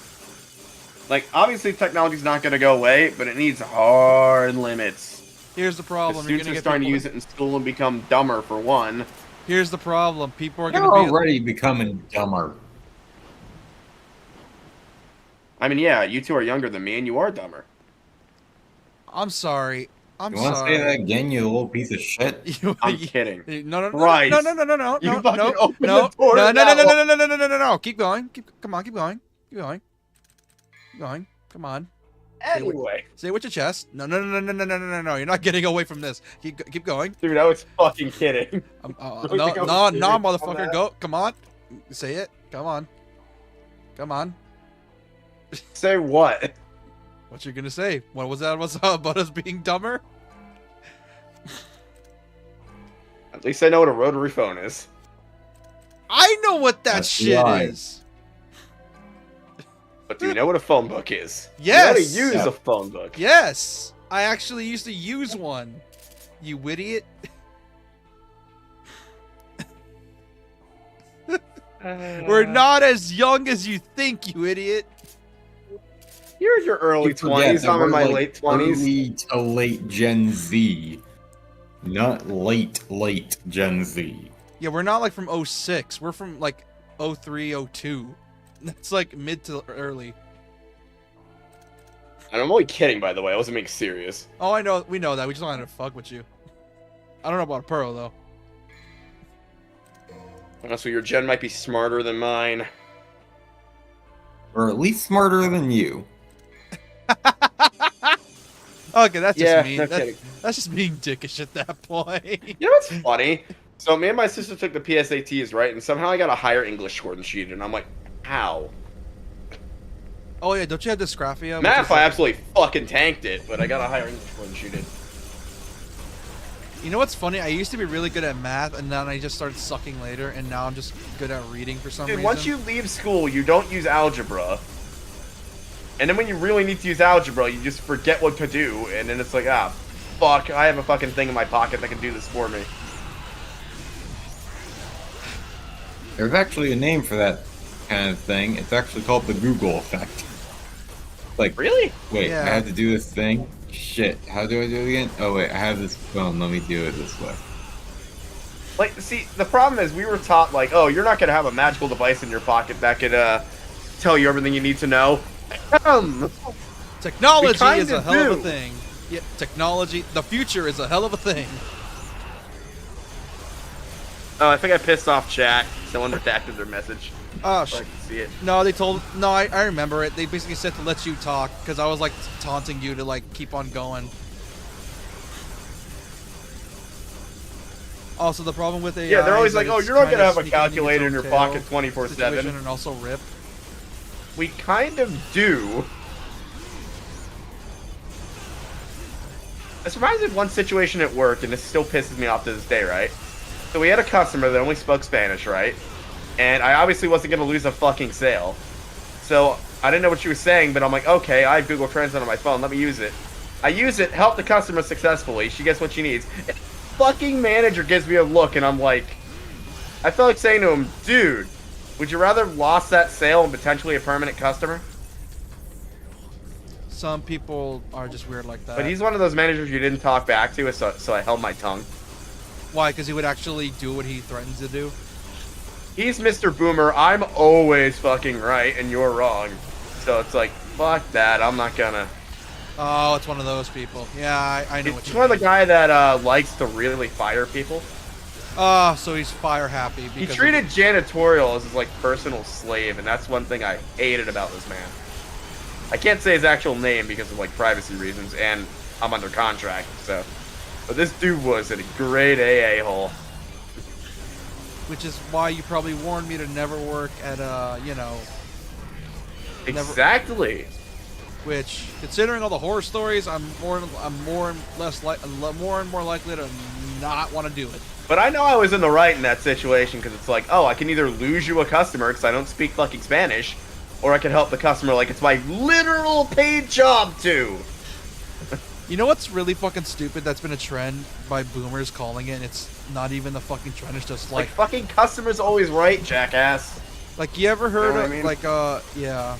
There's a trend that went a while back, and it's not even a trend, it's just my generation just being, like, not falling for your bullshit, where it's, like, the people for some reason called it quiet quitting. You wanna know what quiet quitting was? Oh, I know what it was. People doing less than the minimum. People thought we were quitting. It's like, No, I'm doing what you pay me to do. Nope, it's doing the bare minimum needed to keep your job. Even if it meant... I mean, that's what I did every day. Yeah, I know. Are you kidding me? Yeah, what you were doing every day is was what boomers calling our gen quiet quitting. Which is fucking hilarious to me. Cause like, my job was as follows. I was technically a cashier, but because I couldn't use the cash register for reasons, I had to put things away, help customers with stuff, and make sure the trash and expired food was taken to the proper bins. Yeah, essentially my gen was like, you're paying me to do this, I'm not paid to do this. You're paying me to stock shelves, I'm not paid to do your taxes. And if it was Christmas Eve, I'm literally there to be literally miserable. Because, dude, I hated working Christmas Eve. You want to know why? Why? If I didn't get all the returns done, nobody could leave. No one. And they all blamed you? Yes. Yeah. And it was the most miserable day of my fucking existence, and the only time I ever worked Christmas Eve. I quit the year afterwards. Why do you think I quit the year afterwards? Fuck that shit. I'm never doing that again. Like I said, my gen... Here's the thing. What my gen was doing is, like, they didn't get on your ass because, well, it was back then. They didn't give a shit. Nowadays, because it's my gen, where it's like, oh, we're the ones, like, apparently being lazy, even though we did what you did. Wait, have you had a 9 to 5? Besides your one job? That was technically it, yes. I wouldn't call your current job a 9 to 5 since you're technically doing it on your own. I know, but I have my mom who did that as well, and recently, when she was like trying to get back into working because she kind of needed to, Did she have to do the thing where she had to redo her license and shit? My mom had to do that. No, she didn't. She had to go through training again. Here's the problem: the person that was training her was clearly overdoing it and overworking herself, and it was And because of it, she got stuck with an obnoxious trainer who clearly they're the worst. Who clearly was underqualified, and every time my mom did her job, she was like, no, you did it wrong. I want you to do it this way. And it's like, yeah, but I did the thing, though. Like, they're going to read it. Look, if there's one... Your mom was in the medical field, right? Or Still is. If there's one thing you don't tell a nurse that's been a nurse for or a caretaker for God knows how many years, is how to do their fucking job. My mom will tell you this from here to Sunday. Oh, 100%. And my mom told me about this, and I'm like, yeah, here's the thing, though. I told her, Mom, you do realize that if someone files a report, she's the one losing her job. So, yeah, but here's the thing. Most nurses know what they're doing. Yeah, I know, exactly. She's just going through the training because it's like, oh, like, they required her to do, like, use a computer and shit, and it's like, okay, that's okay. Did you hear about that one nurse, and I still feel bad for this woman? That, mister, when you I thought Academy MD was going to cover this, but they didn't. But, so, she had to get pills, right? Yeah. And she accidentally gave, like, it was either the wrong medication or too much of a dose of a medication. Ended up killing the shit out of the patient. And not only did she lose, and they threw the book at her, not only did she lose her job, but she's also in prison for it. Ooh. And it's like, okay, I get that it was murder, but it was also a fucking accident. Like, I can understand the loss of license, but did you have to throw her in prison? Like, you know what I mean, though, right? It's a slippery slope because you can't really It is. confirm. And here's the thing. You can't like, really confirm if it was accidental or not, so that's why it's always tricky. 'Cause Yes, you can. The Wait. pills are given via machine, and it could easily be accidentally put in the wrong thing if you not know what you were doing. Yeah, like I can understand getting your license revoked. That's understandable. Like, trust me, if you wanted to kill a person as a nurse, there are plenty of ways to do that. Just watch the movie Knives Out. But Oh, dude, I need to watch that movie. Apparently, it's super good. I fucking love that movie. I need to watch its sequel. Apparently, it wasn't as good. But yeah. And I highly doubt this person was trying to purposely kill a person. Yeah. You know what I mean? It's like, come on. Oh, Mister, you used to work at a call center and boomers were hell. Dude, I can't imagine. Cause Oh my god, you poor bastard. There are two jobs I said I never do in this life. And that's why I picked retail. And those were fast food and call centers. in reality, you were still miserable. Yeah, but at least I I'll wasn't take stuck in fast food or call over centers. retail. Here's the thing. I like the people at my job. Like, they were fucking awesome. Where do you think I met Emilio? And I like the, I like the people at my job. Didn't like the job, like the people, and that's what kept me there, You honestly. know what's fucked up?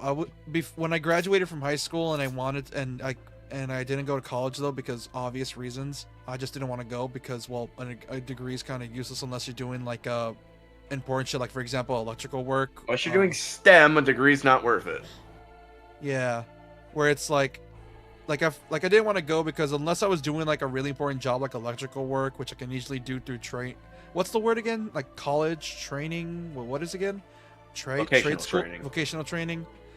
That or like actual things that require me to have a degree, like for example being like an astronaut or a scientist. Like 100% I understand college for that. That's needed. That's guaranteed because no one wants a dude who does no idea what the fuck the I mean, my brother has a functioning computer repair business. He didn't go to college, or he went to college, but he never really got a degree. Yeah, I'm the one with a computer repair degree here. Yeah, and my dumbass was like, what's an easy job I can do while I'm doing my other job? And I'm like, call center, got it. And then I asked my mom about it, and she said my cousin was working as one, and she told me her experiences.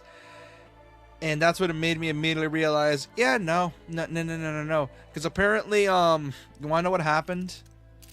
Oh, what? My cousin, who used to be working a call center, would get death threats. Oh, so speaking of that, one of my relatives worked as a taxi driver, and he nearly got himself killed. Because guess where he was a taxi driver in? Detroit. NYC. Of This course. is before they had This was before they had like pistols in the cab of the taxi. Now most taxi cabs come equipped with like a gun in the front. Well, obviously. If I were an Uber driver, I would, even though you're technically not allowed to have a gun in your car in New Jersey, I still would. People are fucking crazy. Yeah, you know it's bad when even you want to have a gun in your car, and you're against using guns, or at least or like for Look, example. I'm not against like a pistol or something Yeah, for like- self-defense. like. But it's like, do do you need an AK-47 or like a fucking double-barrel shotgun? I don't think so. double barrels can be used for home defense. That one's okay. Pistols Well, those are used for also- farmers mostly, for fucking varmints and shit, which you need. or like home defense because remember Like, if you're a farmer, I understand having heavier guns around, but if you're like just trying to protect your home, you don't need a friggin' Yeah. Counter argument. rifle, is what I'm saying. Counter argument. You ever heard about that Dave Chappelle skit where you had to get a gun for the first time because he moved to Ohio? I think it did. Essentially, the story goes about that is that when he went to Ohio, there were people constantly crossing over his property, which, for context, in Ohio, it's a relatively normal thing because people do that for like to go hunting or like for hunting spots and shit, where it's like the easiest way to get there is like through like your land, and usually it's like a no harm, no foul thing. Like everyone knows that, oh, they're just crossing over to go to like the forest to hunt. It's not that bad. Dave didn't That's know how it that. was at the lake we used to fish at. Dave didn't know that and was upset because it was like paranoid because like, oh, this random dude's going through my land with a gun. I need to get my own gun to defend myself. And he was right to do that because that night, I think, or like a few nights later, I don't know when, a crackhead came into his house and he like was threatening them, and he realized that, oh, that's not crack, that's crystal meth, and here's the thing. Yeah. There's a reason you need a shotgun like that, because here's the rules for like home defense shotguns. You want to have two types of rounds: birdshot and buckshot. Birdshot is essentially like you don't want to kill them, but it will hurt a lot. Where it's like it'll like pepper you up essentially. Like it looks like a bunch of like hot BBs like in your body. And then buckshot is like the first of the warnings, where it's like, okay, you took the birdshot, you're not leaving. Okay, here's something bigger, and then you just shoot them again with it, and the motherfucker was still alive. See, I don't own guns, I own swords. One of which can easily crack somebody's skull open and cause massive hemorrhaging. If I ever had to, like, protect myself... Alright, so when I used to watch the house when my mom was at work, when I had to babysit my older brother years ago, my plan was, if anyone ever broke in, I'd take my older brother, go to the garage, because there's several doors that lock, take my sword with me, and just fucking hide and call 911. I have 3 kinds of bats I could do that with. And I'm pretty sure one of them is a metal bat. I have an entire I have the Cold Steel practice katana, which is a really nice fucking sword, by the way. It actually weighs just like a normal katana would. You're supposed to use it with kendo protection equipment, but I don't own that stuff because we live in America. And they also don't sell it separately. Well, on my end, I have an entire family plus 2 shotguns and a pistol. But I've tested it with a watermelon before, and since it can break the back of a watermelon open, that means it can break the back of someone's skull open. Well, yeah, isn't like the back of the human skull? Yeah, isn't the back of the skull like the weakest part?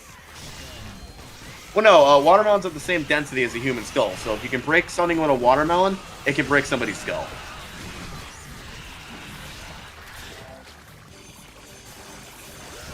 Watermelons are the best poor man's equivalent to ballistics gel. Dummies. Which is funny to me. These are expensive, dude. They're like $100 a head. Literally, because they're heads. I remember some people use like zombie-style ballistic gel heads, and I'm like, what the fuck do you mean? You're using that for a zombie? Those were cool. They were made by a company called Zombie Go Boom. I wanted to get some of their heads. They were fucking awesome. They were like, they used to be a weapons collection channel on YouTube, and they themed it around zombie killing and stuff. They actually got a working guillotine from like a medieval collector to use on one of their videos, and it was cool. Oh, that is sick. But of course, since YouTube cracked down on guns and knives and shit, they couldn't make videos anymore, and it's bullshit. Like, they weren't hurting anyone, they were literally just hobbyists. That's stupid, because there's still channels that do that, and I'm like, what the fuck is so different then? Because there's channels that do that still. Difference between doing dangerous shit, like the numerous YouTube channels that'll like fucking prank people in dangerous ways, and having a harmless hobby. No, here's the That thing. just so happens to I'm involve like, weapons. I say that's stupid because there's channels that still do that to this day, and it's really stupid that they do that. Yeah, I know. Like, how about we start punishing people like Logan Paul that do those horrific pranks? This is something Vergil would not do. Also, this is something Vergil would not do, mainly because they just took his animations from Dante's character model.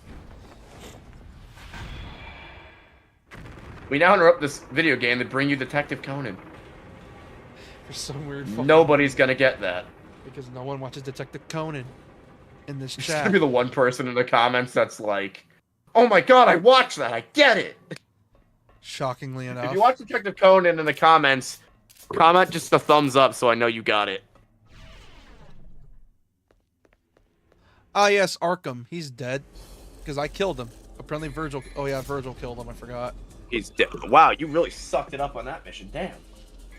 Yeah, well, I was getting hit with spiders that have basically iframes in every single attack, so... I say if you get to 1,000 subs, we should totally bring back a playthrough of, Sakura Wars? JRPG Torture and play this shit on, Dante Must Die mode. That's gonna take a while, because I need to unlock it first, and... Why do you think I said 1,000? Yeah, no, well, I will gladly do it. I'm just saying I need to unlock the difficulty first, because it takes, like, multiple playthroughs. So I need to go through like DMC 3, 4, and 5, 1 and 2. Oh god, 2. And just try to unlock DMD in all of them. I think with DMC 2, I'll just unlock it through the mod for the definitive edition, because fuck, dude, doing a vanilla playthrough. I want to do another Pokemon Nuzlocke on my channel, But I can't do that until I get to 50 subscribers. So if you want to spread some love to my channel, Japan Lumber 79 at on YouTube. Yeah. Wait, what? I What do need you it. mean? What part of it did you see, Mister? What part?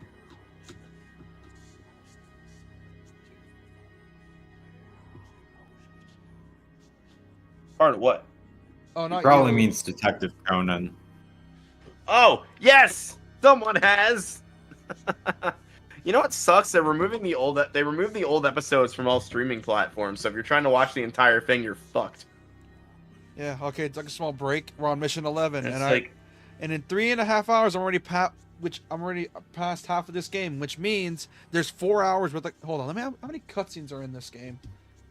so in order to do D&D or in order to survive tomorrow, I can't no-light this game all night, so yeah. I know that's the idea. Well, I promised halfway. How many missions? There's like 20 missions, and I already got halfway through this game in this one stream.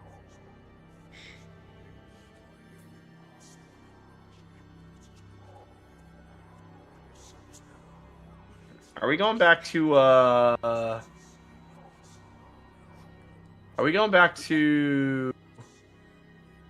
Fire Emblem tomorrow? Oh yeah, 100%. I'm just wondering if You know what's messed up? We just got to the part with the mother, and of course it's Mother's Day tomorrow. Fuck. The mother? You know, talking about Violet's mom. I believe you mean dad, but okay. Oh yeah, We Gerald. still talked about his mom in the note, so. But yeah, small break for a bit. But yeah, this is the beginning of the Vergil I love playthrough. Gerald. Which, yeah, he's I also dead. think his dad's bullshit. It literally is bullshit. They only died because of plot. It's like, nope, you're not going to save him. No. It's a canon event. He has to die. Look, we wrote ourselves into a corner. I love how they remembered the time skip thing, like they wrote themselves into a corner, and then they're like, never mind. Yeah, I think we talked about this on the Star Wars Day stream. That Femblem's plot tends to rely What did I will on. say about it though? I think we talked about it on Star Wars Day, where Femblem's plot relies on plot convenience at certain times. Because if you want to do a certain plot point, they sort of have to force it, even if it means it doesn't make sense. One thing I do like with Gerald dying, though, yes, especially no. towards the end, is you really feel like you step into the shoes of an actual warrior and you've accomplished like your father's wish for you. And I really like that in the ending. Yeah, but the way he died just doesn't feel natural. Yeah, but it still makes for a good ending of the game. Oh, it does. I'm not saying his death didn't bring anything good from it. I'm saying that they could have done it in a better way. Like maybe they could have like delayed smooth voice of my life. They could have delayed his death to what happens during like the plot twist and make it so it happened there, but they did it so early. And I'm like, they could have delayed it to that. So it could have felt more natural and it would have been more impactful in a way. Yeah. Instead it's just, oh, random girl we saved stabbed you, was actually the bad guy. Ugh. Yeah, what's done is done, though. Yeah. Yeah. We're not even my favorite part of the game, which is Chapter 15. Also, I think I Chapter figured 15? I think it is. Of It's the three one where you houses? fight all of the one where the houses clash again, like on a battlefield. Oh, the redo of Battle of Eagle and Lion. Yeah, that shit was so cool. All right. Especially Well- the cutscene prior to it. So nicely animated. All right. Well, since we're already more than halfway through this game, yeah, I'm gonna end it off here. For those that are new, I really appreciate you subscribe if you are new and like the stream if you enjoyed it. For those watching after the stream, I really appreciate you subscribe if you are new. Like the stream if you enjoyed it, and subscribe if you want to see more of my shit. I go live every Sunday, Tuesday, Thursday, and Saturday. And you know what? Fuck it. I'm gonna make another bet. 750 subs, and I do the Lucia route of DMC2. I really love making bets, don't I, with shitty games. And again, if I reach only 50, know I'm why starting you another call them Pokemon Nuzlocke. pets. You can still back out of them whenever you want. Yeah, but once I go through with it. And typically, you're not going against anyone. You're just kind of making a subscriber goal, which you're making a promise for. Yeah. He's still punishing himself, though. I like how most of my comments on the DMZ YouTube Shorts is literally just Bleach references. Bleach references. Wait, what YouTube short? For the DMC4 shorts, where it's just people's commenting about how Johnny Young Bosch is Ichigo as well, and I'm like, yeah, that's the joke. Jesus Christ, my Katawa Shoujo short has 630 views. I told you, use shorts. It'll help. I was gonna use another one for the Katawa Shoujo vid, but we didn't really say anything funny. Yes, we did. Doc is like, this first short is so spicy, and I'm like, I know, that was the best joke I made that night. Anyways, goodbye, chat. Have a good night. Bye-bye. Like, I gotta get their attention somehow. Good night, guys and gals, whatever you call yourselves.